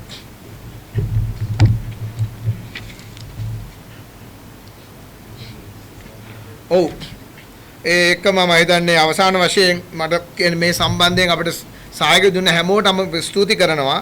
ඇත්තටම මේ සියලුම මේ ජම්ගම දුරකථන සේවාවල් මොබිටල් ආයතනයේ සහ වෙනත් දුරකථන සේවාවලුත් 247 වලට සම්බන්ධයක් අවසාන කාලේ අපිට ලොකු සහයෝගයක් දුන්නා. ඒ හැමෝටම ස්තුතියි. සහ මේ පණිවිඩය අපි ගෙනිච්ච නැතුණාට ජංගම දුරකථන ගෙනිච්ච නැතුණාට කටින් කට ගෙනිච්ච මේ රටේ ලොකු මහ ජනතාවයක් හිටියා. ඒ අයට සියලුම ස්තුතියි. ඉදිරියටත් ඒ සහයෝගය අපි සෑම දෙනාගේම බලාපොරොත්තු වෙනවා ඉදිරියට ගෙනියන්න. සුවසැරිය ගැන කිව්වා ඉතින් මම කියන්න බලාපොරොත්තු වෙන්නේ නැහැ. මං හිතන්නේ රෑ එළි වෙනකන් සමහරලාට පාන්දර 2ට 3ට සෝහන්ට කතා කරනවා. මම එක කතාවක් කියලා මම නවත්තන්න. මං හිතන්නේ ඒක සෝහන්ට මතක ඇති. මම හිතන්නේ මේක පොතක් ලියන්න පුළුවන් කරුණු අපි පිටිපස්ස තියෙනවා. රෑ 12ට නැත්නම් 1ට දවසක් මට තාම මතකයි තැන අකුරැස්සටත් එහා කුඩා ළමයි දෙන්නෙක් එක්ක තාත්තා කෙනෙක් හිටියා. එක ළමෙක්ට හොඳටම අමාරුයි. පාරකින් සෑහෙන ඇතුලේ අම්මා එනකොට හිටියේ කරාපිටිය රෝහලට ඇතුළත් කළා. සෝහන් මතක නැහැ. ඊට පස්සේ සුවසැරිය අපි රෑ ගෙනිච්චට පස්සේ දැන් එක ළමෙක් දෙන්නම ගෙනියන්න විදියක් නැහැ. එක ළමෙක්ට රෝගී නැහැ. එක ළමෙක්ට රෝගී තාත්තා විතරයි. පාන්දර 12 මට එකට සෝහන් අන්තිමට අපි කතා කරනකොට දැන් ළමෙක් තියලා යන්න බෑ. අන්තිමට අපි ස්පෙෂල් පර්මිෂන් එකක් සුවසැරියෙන් කතා කරලා ඒ වෙලෙම දුන්නා. 3 දෙනාම අරගෙන එක ළමෙක් එහා ගෙදරින් තිබ්බා මට මතකයි. ඉතින් පොඩි ළමයා එහා ගෙදරින් තියන අවුරුදු 2ක 2කමාරක ළමෙක් ළඟම තියෙන ගෙදරක මේ නිකන් හේනක වගේ පැලක එක ළමෙක් එක ගෙදරක තියලා තාත්තත් එක්ක සුවසැරිය ගෙනිච්චාම ගෙනියන්න පුළුවන් උනේ කඹුරු පිටියට. කඹුරු පිටියට යනකොට අම්මව ගෙනහිල්ලා කරාපිටිය රෝහලට. අපි කඹුරු පිටියට ගිය අම්මත් එක්ක ආයේ බබයි තාත්තයි දෙන්න කරාපිටිය රෝහලට ගෙනහිල්ලා අම්මා ඉන්න වාට්ටුවට ළමයා ඇතුල් කරලා. එතකොට මම හිතන්නේ පාන්දර 3ට 4ට ඇති. ඒ වෙනකොටත් ෆෝන් එකේ මමත් ෆෝන් එකේ සෝහනුත් ෆෝන් එකේ. ඊට පස්සේ මම හිතන්නේ සවිනුත් හිටියා ෆෝන් එකේ දා රෑ එළි වෙනකන් බ්‍රිගේඩියර් සවින් ඉඳලා ඊට පස්සේ ආයෙ දැන් පොඩි ළමයා ගෙදර තියලා ගිහිල්ලා තියෙන්නේ කරන්න දෙයක් නැහැ. ආයෙ සුවසැරියෙන් නැවතවරයක් ළමයා අම්මා ගාව තියලා තාත්තව අකුරැස්සේ ඇතුලේ මහ පාරකට කිට්ටු නැති තැනක ඊටාම කුඩා පාරක ගිහිල්ලා පාන්දර 4:00 නැත්නම් 5ට තාත්තව ආයෙ අර කුඩා ළමයා බාරකාරත්වයට ගන්න යවුවා. ඒ වගේ ඊටාමත්ම අපි මිනිස්සු නොහිතන දේවල් මේ තිරේ පිටපස්සේ වුණා. මම ඒ කතාව කියලා අපි නවත්තමු.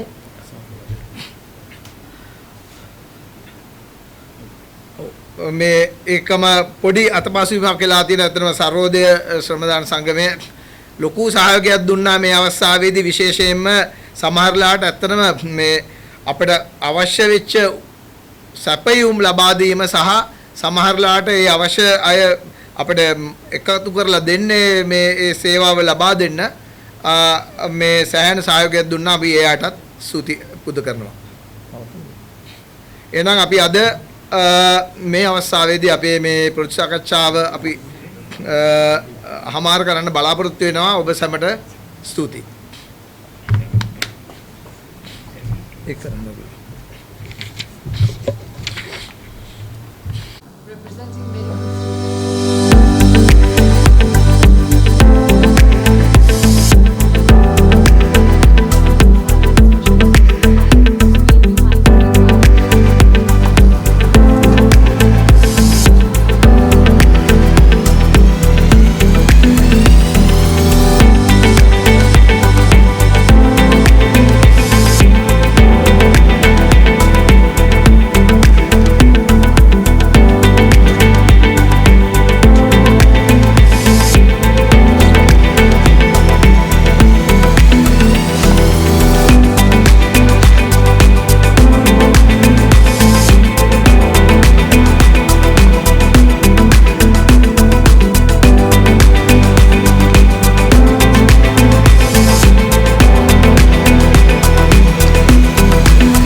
instances where such a service has been held in Sri Lanka. And I would like to on behalf of the Sri Lanka Medical Association, I would like to welcome all those who made this service a success. As we know, it is a combination, it is a combined effort from the Sri Lanka Medical Association, the suicide service, Vitel, the military, and so many other stakeholders. A very warm welcome to all of you. Thank you.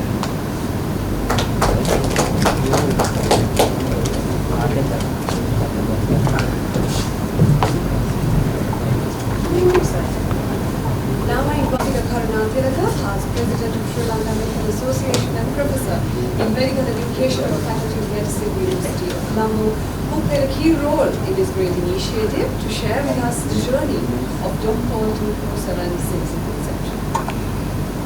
Good morning to all of you. So, I will briefly share the journey that we have done so far related to the 247 program. Actually, the 247 started several years ago. Initially under the president and then in 2020, when I was president, we mainly focused on COVID as the frontline, but other diseases were also discussed as well. But during that time period, it was not that prominent because in 2020 also the COVID situation was reasonably controlled and a lot of guidelines, precautions were adhered and the control was so stringent. So, during that time period it was not that prominent. You may remember that during the 2020 the number of patients were also not that much. However, as time went on, there were maybe some lapses and there may be some changes in the kind of preventive behavior. You may remember the situation in July, August 2021. There were thousands and thousands patients were reported. The number of patients that were reported in one day sometimes was more than the number of patients that were reported in all 2020. Hundreds of patients were dying and the hospital system was on the verge of collapse. Actually, sometimes some in the health system basically kind of accepted defeat, kind of because the situation was beyond control. But then we felt something could be done because the problem is we have so many patients that the health system cannot manage or the hospital system cannot manage. So we need some kind of system where we can prioritize the needs, identify who need immediate care and get them immediately to the hospital settings and to the treatment care centers and identify who can be managed at home and give them the advice. So that was the basis. That was the basis of the service that we have provided. So this was the situation during that time period. You may remember the visuals. There are a lot of disturbing visuals that were circulating in social media, the hospital situation. There were so many patients and they were overcrowded and overflowing. And the number of deaths, again, very disturbing. So it was a situation during that time period. So we strongly believe that with prioritization and with teamwork and coordination, we can bring a solution. So that is how this idea came, to convert the 247 service into a COVID hotline in collaboration with other stakeholders, teamwork and partnership.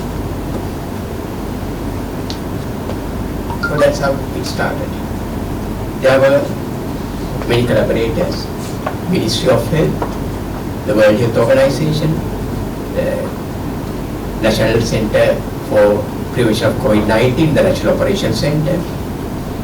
Then Mobitel have been with us from the inception of 247. Suicide also joined as soon as the need arise at the very beginning.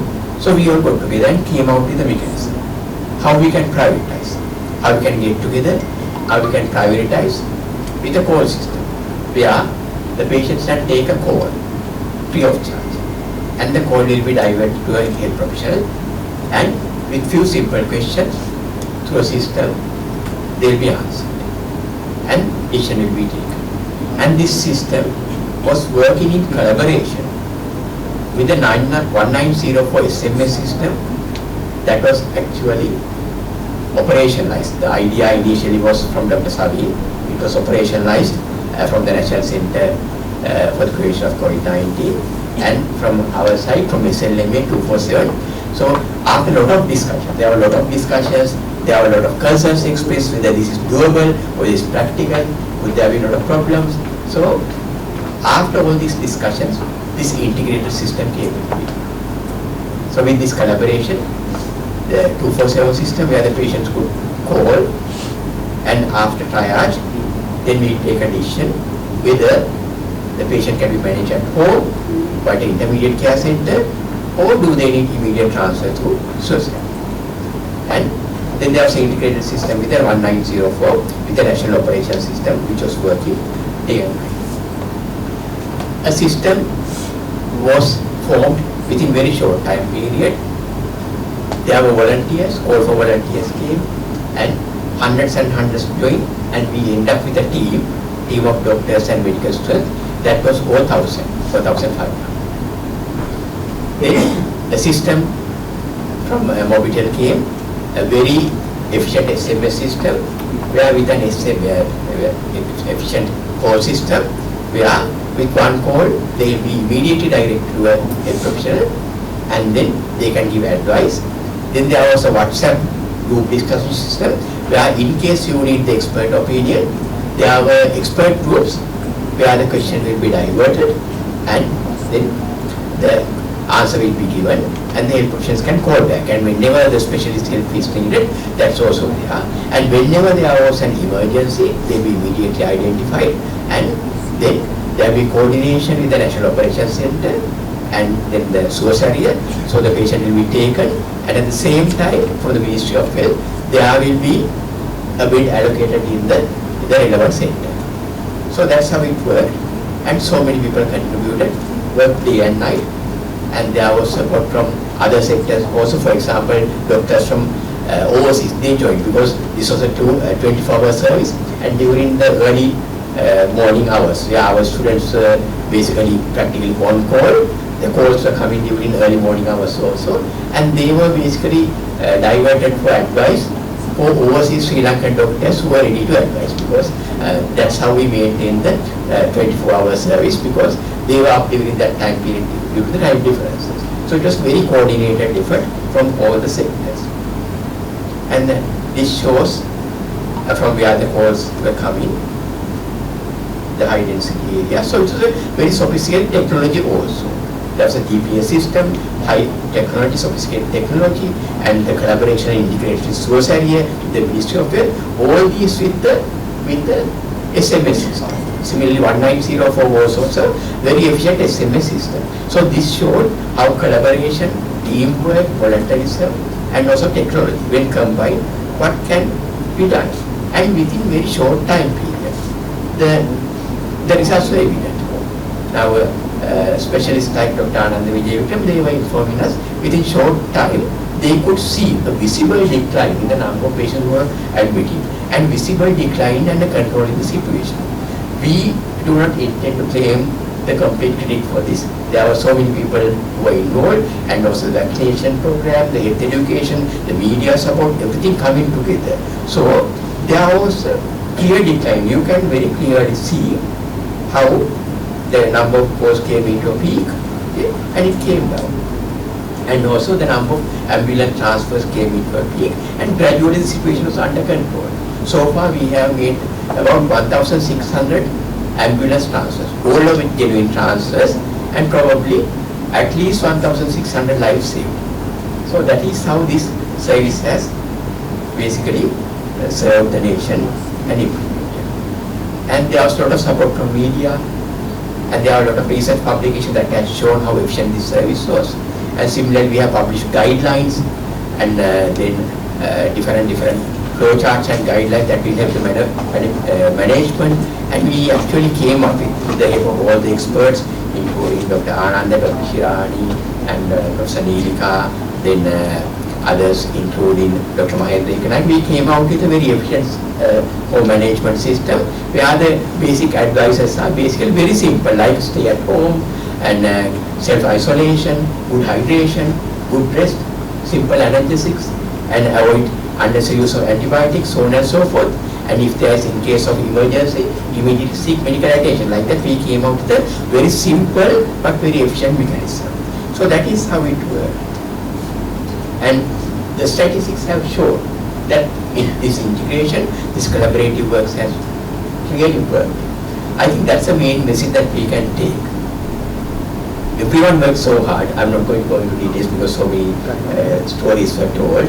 And all this support has actually really given us a model how we can work together, how we can, the Ministry of Health and the Triforces, and then the doctors, medical students, the international community, international organizations, voluntary organizations like Sarkodaya, then technology coming in, Mobitel and other telecommunication partners, Suezari, all these coming together in an integrated mechanism. How this has worked, I think that could be the model that we can think of.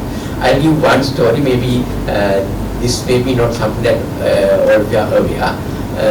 I think Dr. Ananda, you may remember, and then Manoj, you may remember, that during the height of COVID, when this started with the Pallicuda Fish Market Cluster, we worked in very close collaboration with the Ministry of Fisheries. And we had very close working collaboration with the then Minister of Fisheries, the State Minister, Mr. Kanchana Vijayasekara.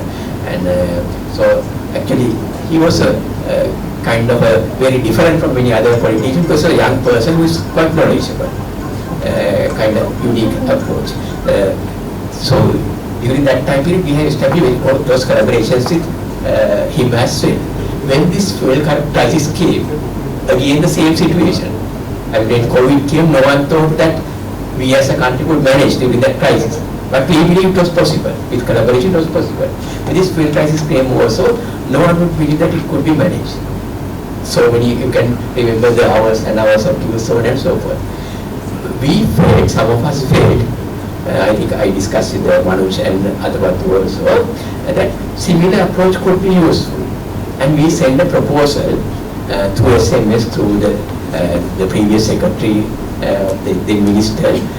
We sent a proposal, why not use ICTA support, because ICTA was the one that support for the 1904, and use a system that is using the registration number and also the vehicle registration number and national NIC.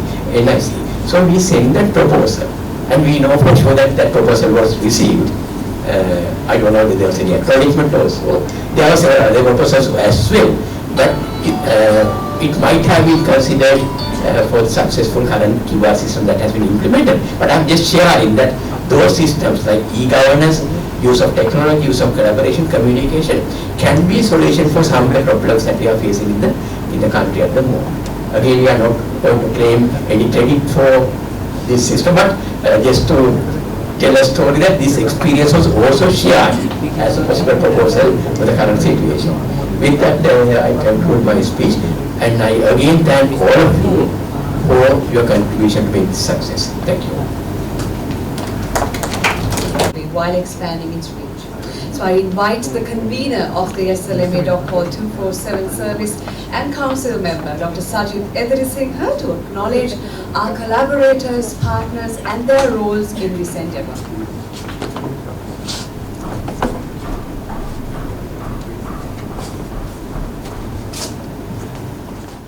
So since there are medical and non-medical people at the audience, I will conduct my speech in Sinhala, so that will give a better impact on what I'm going to say. Then COVID, the සම්බන්ධයෙන් අපි ශ්‍රී ලංකා වෛද්‍ය සංගමයෙන් විදිහට කතා කරපු දේවල් අපි මේ 247 service එක හරහා මොබිටෙල් එක අපි පටන් ගත්ත 2020 මේ කොවිඩ් එනවත් එක්කම එන්න අපිට ආපු කෝල්ස් ප්‍රමාණය වැඩි වුණා.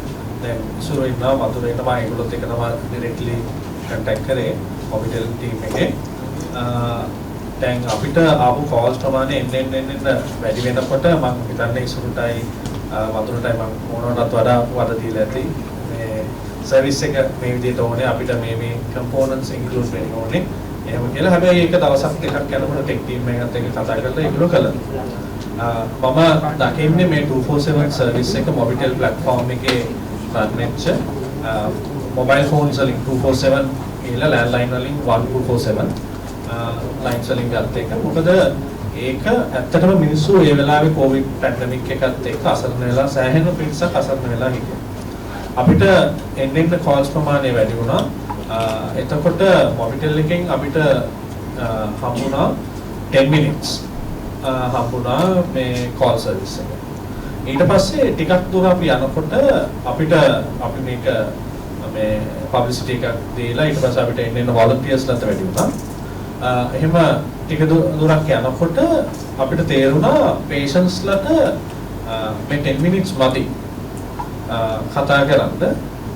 එතකොට ඊට පස්සේ අපි මොබිටෙල් ටීම් එකත් එක්ක ඩිස්කස් කරාම අපිට හම්බුණා කෝල් බෑක් සර්විස් එකක්. ඒ කියන්නේ විනාඩි 10 ඉවරනාට පස්සේ අපිට අවශ්‍ය නම් තව ආපහු එයාව ෆලෝ අප් කරන්න ඒ ඔප්ෂන් එකත් අපිට මොබිටෙල් එක හදලා.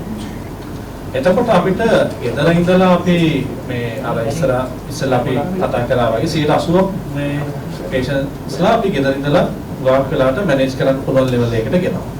මොකද උනන මතක ඇති පහුගිය ජූලි අගෝස්තු වෙනකොට අපේ හෙල්ත් සිස්ටම් එක කොලැප්ස් වෙන ලෙවල් එකකට ආවා. මේ ડોක්ටර් කෙනෙක් ඉස්පිතාලට ගියා බෙඩ් එකක් නැති වෙන තරම. ඇත්තටම මම දකින්නේ මේ මොබිටෙල් 247 සර්විස් එක ඔයගොල්ලෝ සර්විස් එකක් විදිහට නෙට්වර්ක් සර්විස් එකක් විදිහට දුන්නත් නමුත් ඒක ඇත්තටම ලංකාව වෙනුවෙන් කරපු පිනක්.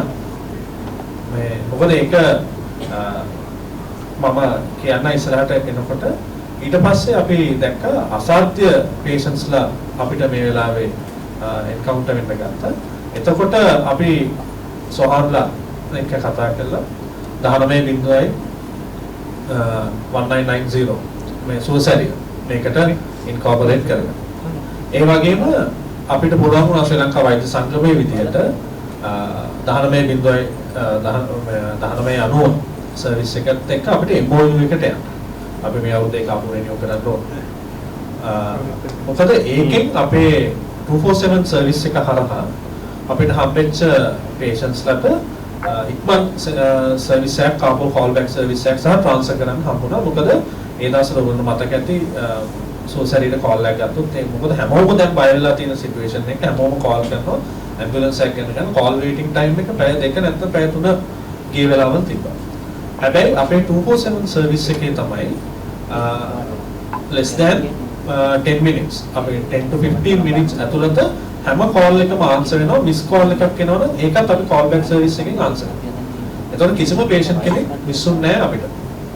ඊළඟට අපි දැන් කෝල්ස් අපි 70000ක් කියමුකෝ අපි ආන්සර් කරලා තියෙනවා. නමුත් එතන අතුරු ගාන එක පවුලක 4 දෙනෙක් يعني අම්මා තාත්තා දුව පුතා ගත්තොත් එහෙම ඒ අපි සර්ව් කරපු කමියුනිටි එක ගත්තොත් ඒක 4 ගුණයකින් නැත්නම් 5 ගුණයකින් වැඩි වෙනවා. මොකද අපි ගෙවල් වල ඉන්න හැමෝම ගැනම අහනවා. දැන් අම්මට කොහොමද තාත්තට කොහොමද දැන් වෙන ගෙදර වෙන කවුද ඉන්නේ ඒ වගේ. ඊට පස්සේ මේ සර්විස් එක පැතිරෙන්න ගත්තට පස්සේ මේ මොකද අනිත් ලයින්ස් වලට ගන්නවා කවුරුත් ආන්සර් වෙන්න එක කෝල් එක ඩයිවර්ට් වෙනවා මොකක් හරි.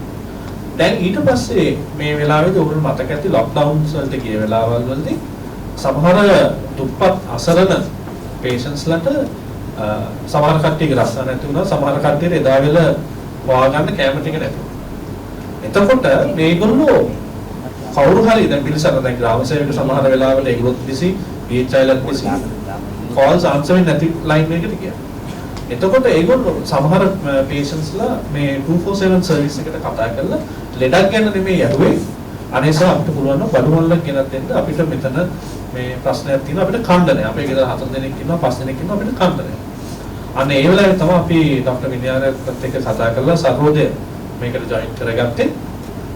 අපි ඒගොල්ලෝම නෝට් කරලා ડોક્ટર විද්‍යාරත්න අපිට එක්ස්කියුස් කරලා ගියා මේ සර්ටන් වයිස් චාන්සලර්ත් එක්ක මීටින් එකක් තියෙනවා කියලා. මේ අන්න ඒ වෙලාවේදී අපි සර්වෝදය හරහා ඒ අදාළ most needed කට්ටියට ආහාර මරු පවා බෙදා දීමක් සිදු කරනවා. මේක ඇත්තටම මාංශීය මෙහෙයුමක් තමයි අපි ගෙනිච්චේ. ඒ වෙලාවේ යනකොට අපි දැන් ජුලයි ඕගස්ට් වෙනකොට ගිය අවුරුද්දේ ඩෙල්ටා වේව් එකේ එද්දි අපිට National Operation Center එක COVID-19 අන්න ඒ සර්විස් එක 1904 සර්විස් එකත් එක්ක බ්‍රිගේඩියර් අරංගල බ්‍රිගේඩියර් සවින් සෙමගේ ඒගොල්ලොත් එක්ක අපිට කොලැබොරේට් ප්‍රොසෙස් එක මේ ප්‍රොෆෙසර් ඉන්දික කර්මාතිලක පෙන්වුවා වගේ මේ අපි කොලැබොරේටිව් ප්‍රොසෙස් එකකට ගියා. එතකොට patients ලට SMS එකකින් අපිව contact කරන්න පුළුවන්. එතකොට අපි 1904 එක හරහා call කරනවා. ඒ වගේම call එකක් ගන්න පුළුවන් කට්ටියට අපිට directly කතා කරන්න පුළුවන්. මොකද මේ service එක totally free. එතකොට එහෙම අපි මේ service එක continue කරගෙන ඉස්සරහට යද්දී අපිට එන calls ප්‍රමාණය එන්න වැඩි වෙනවා. මේ service එකේ හිටපු කට්ටිය සමහරවිට අපිට ගෙදරින් එන call එකක් answer කරගන්න වෙන්නේ. අපි එක call එකක් answer කරලා phone එක තියෙනකොට තව miss call 4-5ක් තියෙනවා. එච්චරට line එක busy වෙලා calls එන මොකද අර hunting system එකකට මේක යනකොට. අන්න ඒ වෙලාවේදී අපිට ලොකු උදව්වක් වුණා අපේ වෛද්‍ය ශිෂ්‍යයෝ. මොකද අපි මේක training exercise එකක් විදිහට අපි plan කරේ. ඒ ළමයින්ට තව experience එකක් ගන්න distant learning සහ distant communication මේ telemedicine ඉස්සරහට අපි telemedicine communications වලදී කොහොමද විනාඩි 10ක් ඇතුළත ඔයාට අවශ්‍යම ප්‍රශ්න ටික අහලා අත්ගල decision එකක් කරලා මේ patient ගෙදර තියලා manage කරන්න පුළුවන්ද? එහෙම නැත්නම් මේ සුවසැරියට කතා කරලා hospital එකට යවන්න පුළුවන්. ඒකට අපිට විශාල සහයෝගයක් හම්බුණා. medical students ලා අපිට 1000කට එහා පැත්තේ medical students ලා මේ ප්‍රමාණයක් අපිට විවිධ අවස්ථාවලදී සහයෝගය දුන්නා. මොකද ඒගොල්ලන්ට මේක teaching experience එකක්. ඒගොල්ලන්වත් අපි අද ඇගීමකට ලක් කරනවා වැඩිම course ප්‍රමාණය ගත්ත අපේ students ලා. ඒ වගේම මේකෙදි අපි අර ඉස්සෙල්ලා මේ ප්‍රොෆෙසර් MCQ වගේ අපි මේ වෙලාවේදී සමහර අවස්ථා තිබ්බා අපි සුවසැරියත් එක්ක කතා කරලා ස්පෙෂල් පර්මිෂන් අරගෙන out of the track ගිහිල්ලා patients ලාව divert කරනවා. මම තන කියන්නේ නැහැ. සෝහන්ට නැත්තම් ප්‍රශ්නයක් වෙයි ඉස්සරහට. එක අම්මා කෙනෙකුට අපි රෑ 12ට එකට ඒක මැනේජ් කරගත්ත එක අම්මයි ඒ දුවයි හොස්පිටල් එකට ඇඩ්මිට් කරලා කොහමද මේ patient ව ට්‍රාන්ස්ෆර් කරලා තියෙන LRH එකට. එතකොට අම්මයි දුවයිම තව ගෙදර ඉන්න තාත්තයි තව පොඩි දුවකුයි දැන් දුවට දෙවෙනි ගෙදර ඉන්න එක්කෙනාට අසනීප දැන් එයාව යවාගන්න විදියක් නැහැ දැන්. එතකොට අපි සෝහන් එක්ක කතා කරලා ඇම්බියුලන්ස් එකේ අර ඉස්සර කිව්වා වගේ තාත්තවයි දුවයි දෙන්නම දාගෙන LRH එකට ගෙනල්ලා දෙවෙනි දුවත් LRH එකට මේ කළා ආපහු ඒ රිටර්න් යන ඇම්බියුලන්ස් එකේ තාත්තව ආපහු ගෙදර යවපු වෙලාවල් අනන්ත අප්‍රමාණ තිබ්බා. අන්න ඒ ලෙවල් එකකට අපි out of the track ගිහිල්ලා මේ සර්විස් එක මේ ඔක්කොම තනි පුද්ගලයෙක් විසින් කරපු එකක් නෙමෙයි. අපි හැමෝම එකතු වෙලා කරපු එකක්. එතකොට මොබිටෙල් ඒ වගේම සුවසැරිය සර්වෝදය අපේ මෙඩිකල් ස්ටුඩන්ට්ස් මේ හැමෝම එකතු වෙලා කරපු. මොකද මේක අපි ඇවිල්ලා අපි ඊළඟ ජෙනරේෂන් එක තමයි ට්‍රේන් කරන්නේ. දැන් මේ ડોક્ટર පීජීසී ડોક્ટર කල්යාණි ඉන්නවනේ ඒගොල්ලෝ ට්‍රේන් කරා ප්‍රොෆෙසර් ඉන්දික ડોક્ટર ආනිෆා ඒගොල්ලෝ. දැන් ඊළඟට ඒගොල්ලෝ අපිව ට්‍රේන් කරනවා.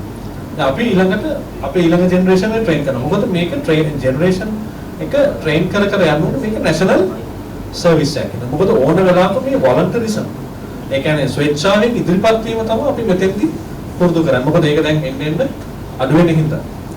ඇත්තටම මම විශේෂයෙන්ම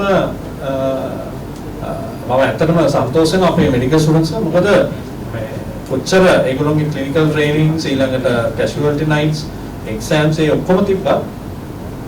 මේ කෝල්ස් 1000කට එහා පැත්තේ ආන්සර් කරපු අපේ ළමයි හිටියා. ඒ කියන්නේ ඇත්තටම ඒක සර්විස් එක කරනවා. මොකද කිසිම දෙයක් ඒගොල්ලන්ට හම්බෙන්නේ නැහැ ඉන් රිටර්න්. මේකේ ඒගොල්ලෝගේ මේ වෙලාවේ ඒගොල්ලෝගේ ෆෝන් එකේ බැටරි එක ඒගොල්ලන්ට ගෙදර අම්මලා තාත්තලාත් එක්ක සාමාන්‍යයෙන් කතා බහ කරලා ඉන්න තියෙන වෙලාව. දැන් ඒකෙන් මම හිතන්නේ ඕගොල්ලෝ ලොකු දෙයක් ඉගෙන ගත්තා ඕගොල්ලෝගේ ක්ලිනිකල්ස් වලට. ඒ වගේම මේ ලංකාවට ඕගොල්ලෝගේ සේවය අත්‍යවශ්‍යම වෙලාවක ලබා දීපු මේ කාරණේ. එතකොට මම විශේෂයෙන්ම ස්තුතිවන්ත වෙනවා අපේ මොබිටෙල් ලොකු පිනක් මේ සර්විස් එක අපි දිගටම ඔයගොල්ලොත් එක්කම ඉස්සරහට ගෙනියනවා. ඒ වගේම සෝසැනිල් ඒ වගේම සර්වෝදය සහ අනිකුත් පාර්ශව විශේෂයෙන් මතක් කරන්න ඕනේ බ්‍රිගේඩියර් අරංගල මේ 1904 එකේ National Operation Center එකේ අපිට විශාල සහයෝගයක් ලබා දුන්නා. මේ ක්‍රියාන්විතය 247 එකයි 1904 COVID වර්ධනය සඳහා බොහොම ස්තුතියි. Now I invite Mr. Damitu Kirti Singhal, the SLR manager at Mobitel, to share their experience in this collaboration.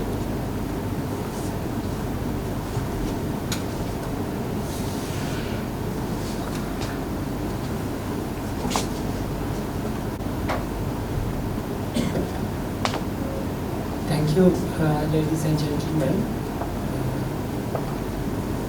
I'll keep my words very briefly.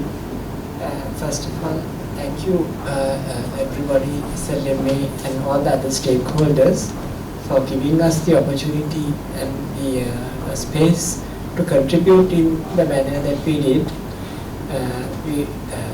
When the call literally came to us to help in this endeavor, we had the senior management team intent was very much to support it, and we as Mobitel had the technical know-how, the ICT or information communication technology infrastructure and the technologies to do and deliver this. So the company, from the management to the technical side, was very keen to deliver its responsibilities. In doing this, it's wrong to say that Mobitel did this alone. We had the support of all the telecom companies in the country, as well as all the other stakeholders, the multi-phase stakeholders from Suez area to the SLMA. Actually what we did was like the plate on which the cake was done. So the cake was actually the responsibility of all the others. It was a pleasure that we could at least deliver the plate, so to say. So we have only a very small part of the credit, but indeed it was a pleasure for us and a personal satisfaction to have been able to deliver this. So our message is, in doing this we have got a lot of learnings about handling the load, as well as your valuable comments and requests to modify and accommodate new features is something learning for us. So that is a permanent learning for all of us, all the stakeholders, including ourselves at Mobitel. So we are committed and to be a partner in such endeavors in the future as well. That's the few message that I want to convey to you. Thanks everybody, and thanks especially so much to the medical community and of course the Suez area team, as well as the wider community of COVID Operation Center and Ministry, and everybody involved in the team. So actually the benefit and the statistical improvements that you saw was for that the credit always goes to the other parties.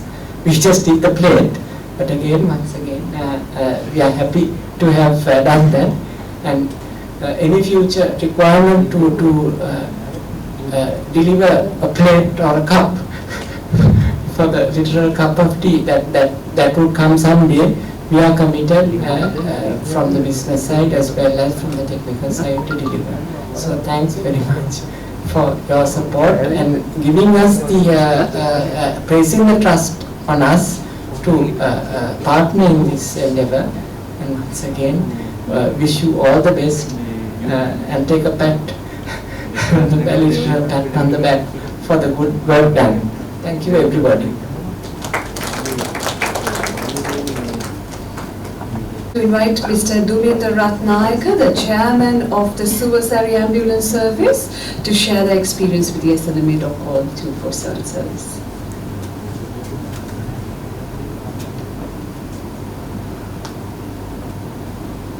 Just started 12 noon, so it's afternoon.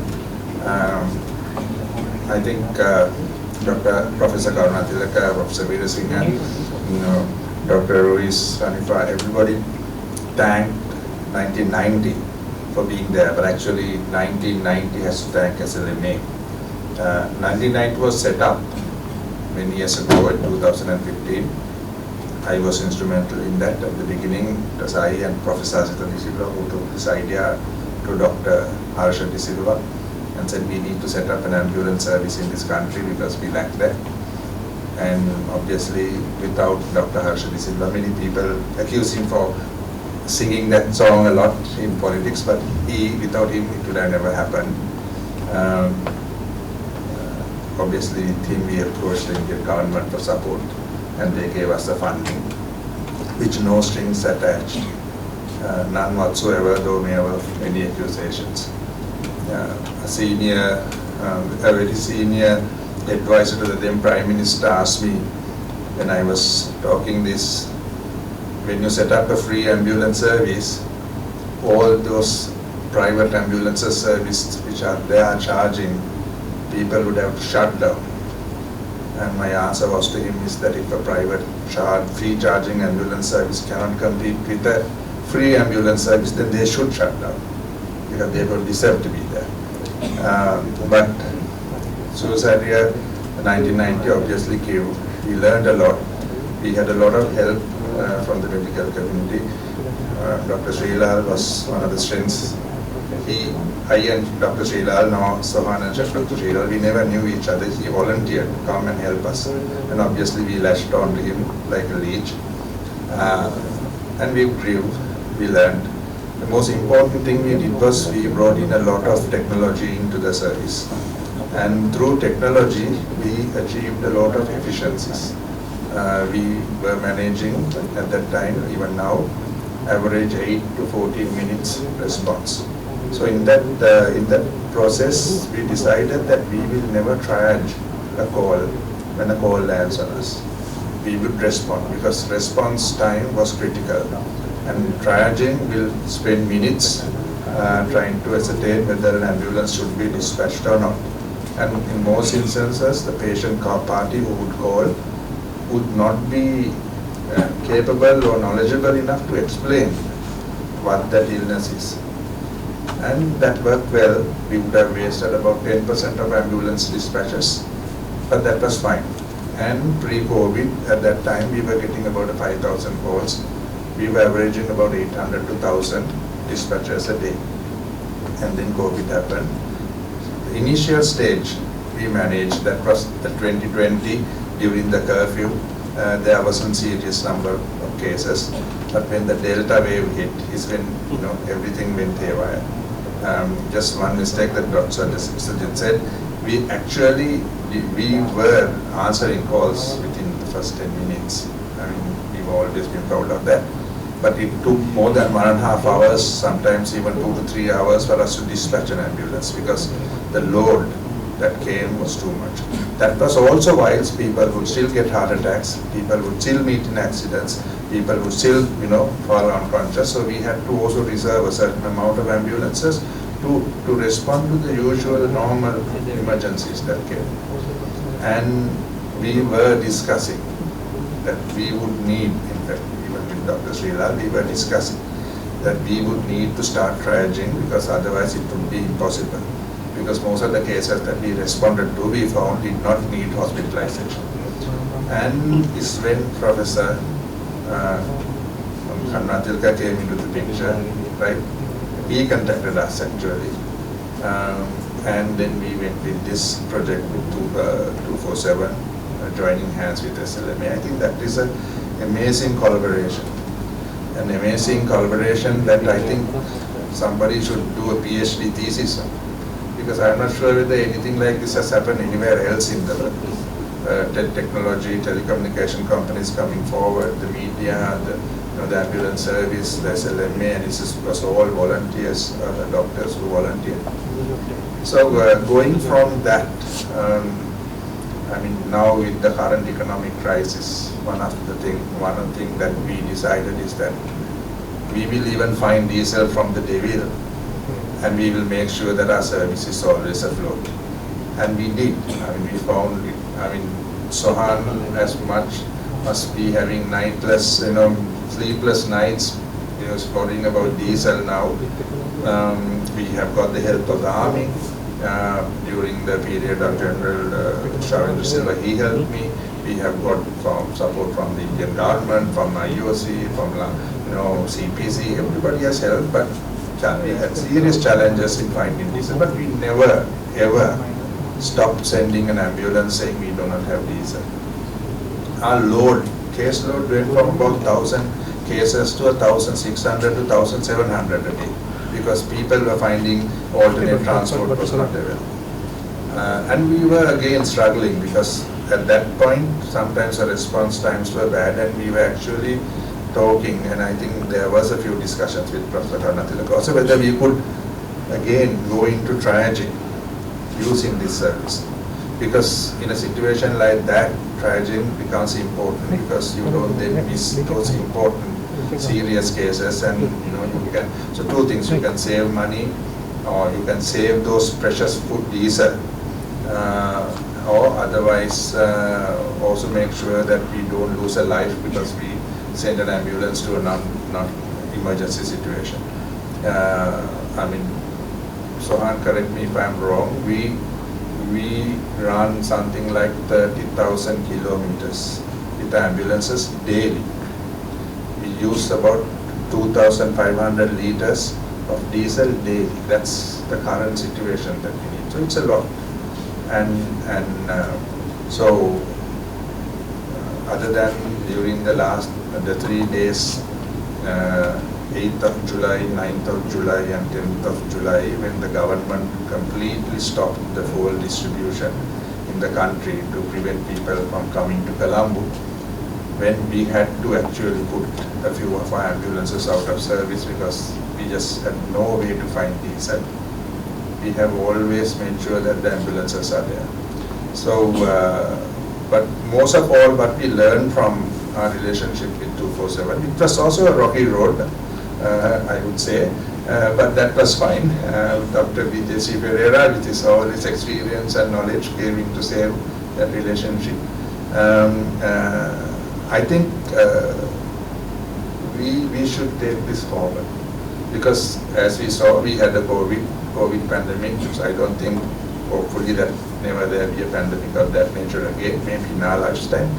But then we have this whole issue about the economic crisis, so we don't know what will hit us tomorrow. And holding hands together in this situation, in a situation like that, is, I think, what we can do for the people of this country. Just one thing that I want to tell you, Dr. Veer Singh, you told the story about how you and Sohan and all of you went, to save that family. Every day we have 2 or 3 similar stories. Every day. Our staff sometimes relay their stories to me. Every day we have 2 or 3 such stories, and every day we end up saving at least 5-6 lives that would have otherwise been lost if not for us. So this is what keeps us going, and this is what I have an amazing CEO. The man will work, sometimes never sleep. He also has a lovely wife who accommodates it. See, that is the most important thing, right? But because of that is what the service is. And actually I have a great team, I have a great staff. Everybody is committed, it's not just one person. I run that service with just 30 administration staff. We have almost 1,500 employees, 300 ambulances. A lot of technology is used to bring in efficiency. So one thing I also want to teach the government is that we can be efficient if we want to be. But more importantly, collaborations like this is what makes us. And so thank you very much. We have actually created a relationship that should take the medical service of this country far, far, far. Thank you.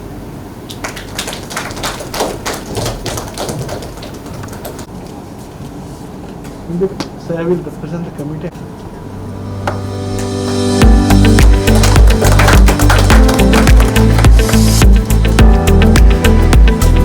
You are saying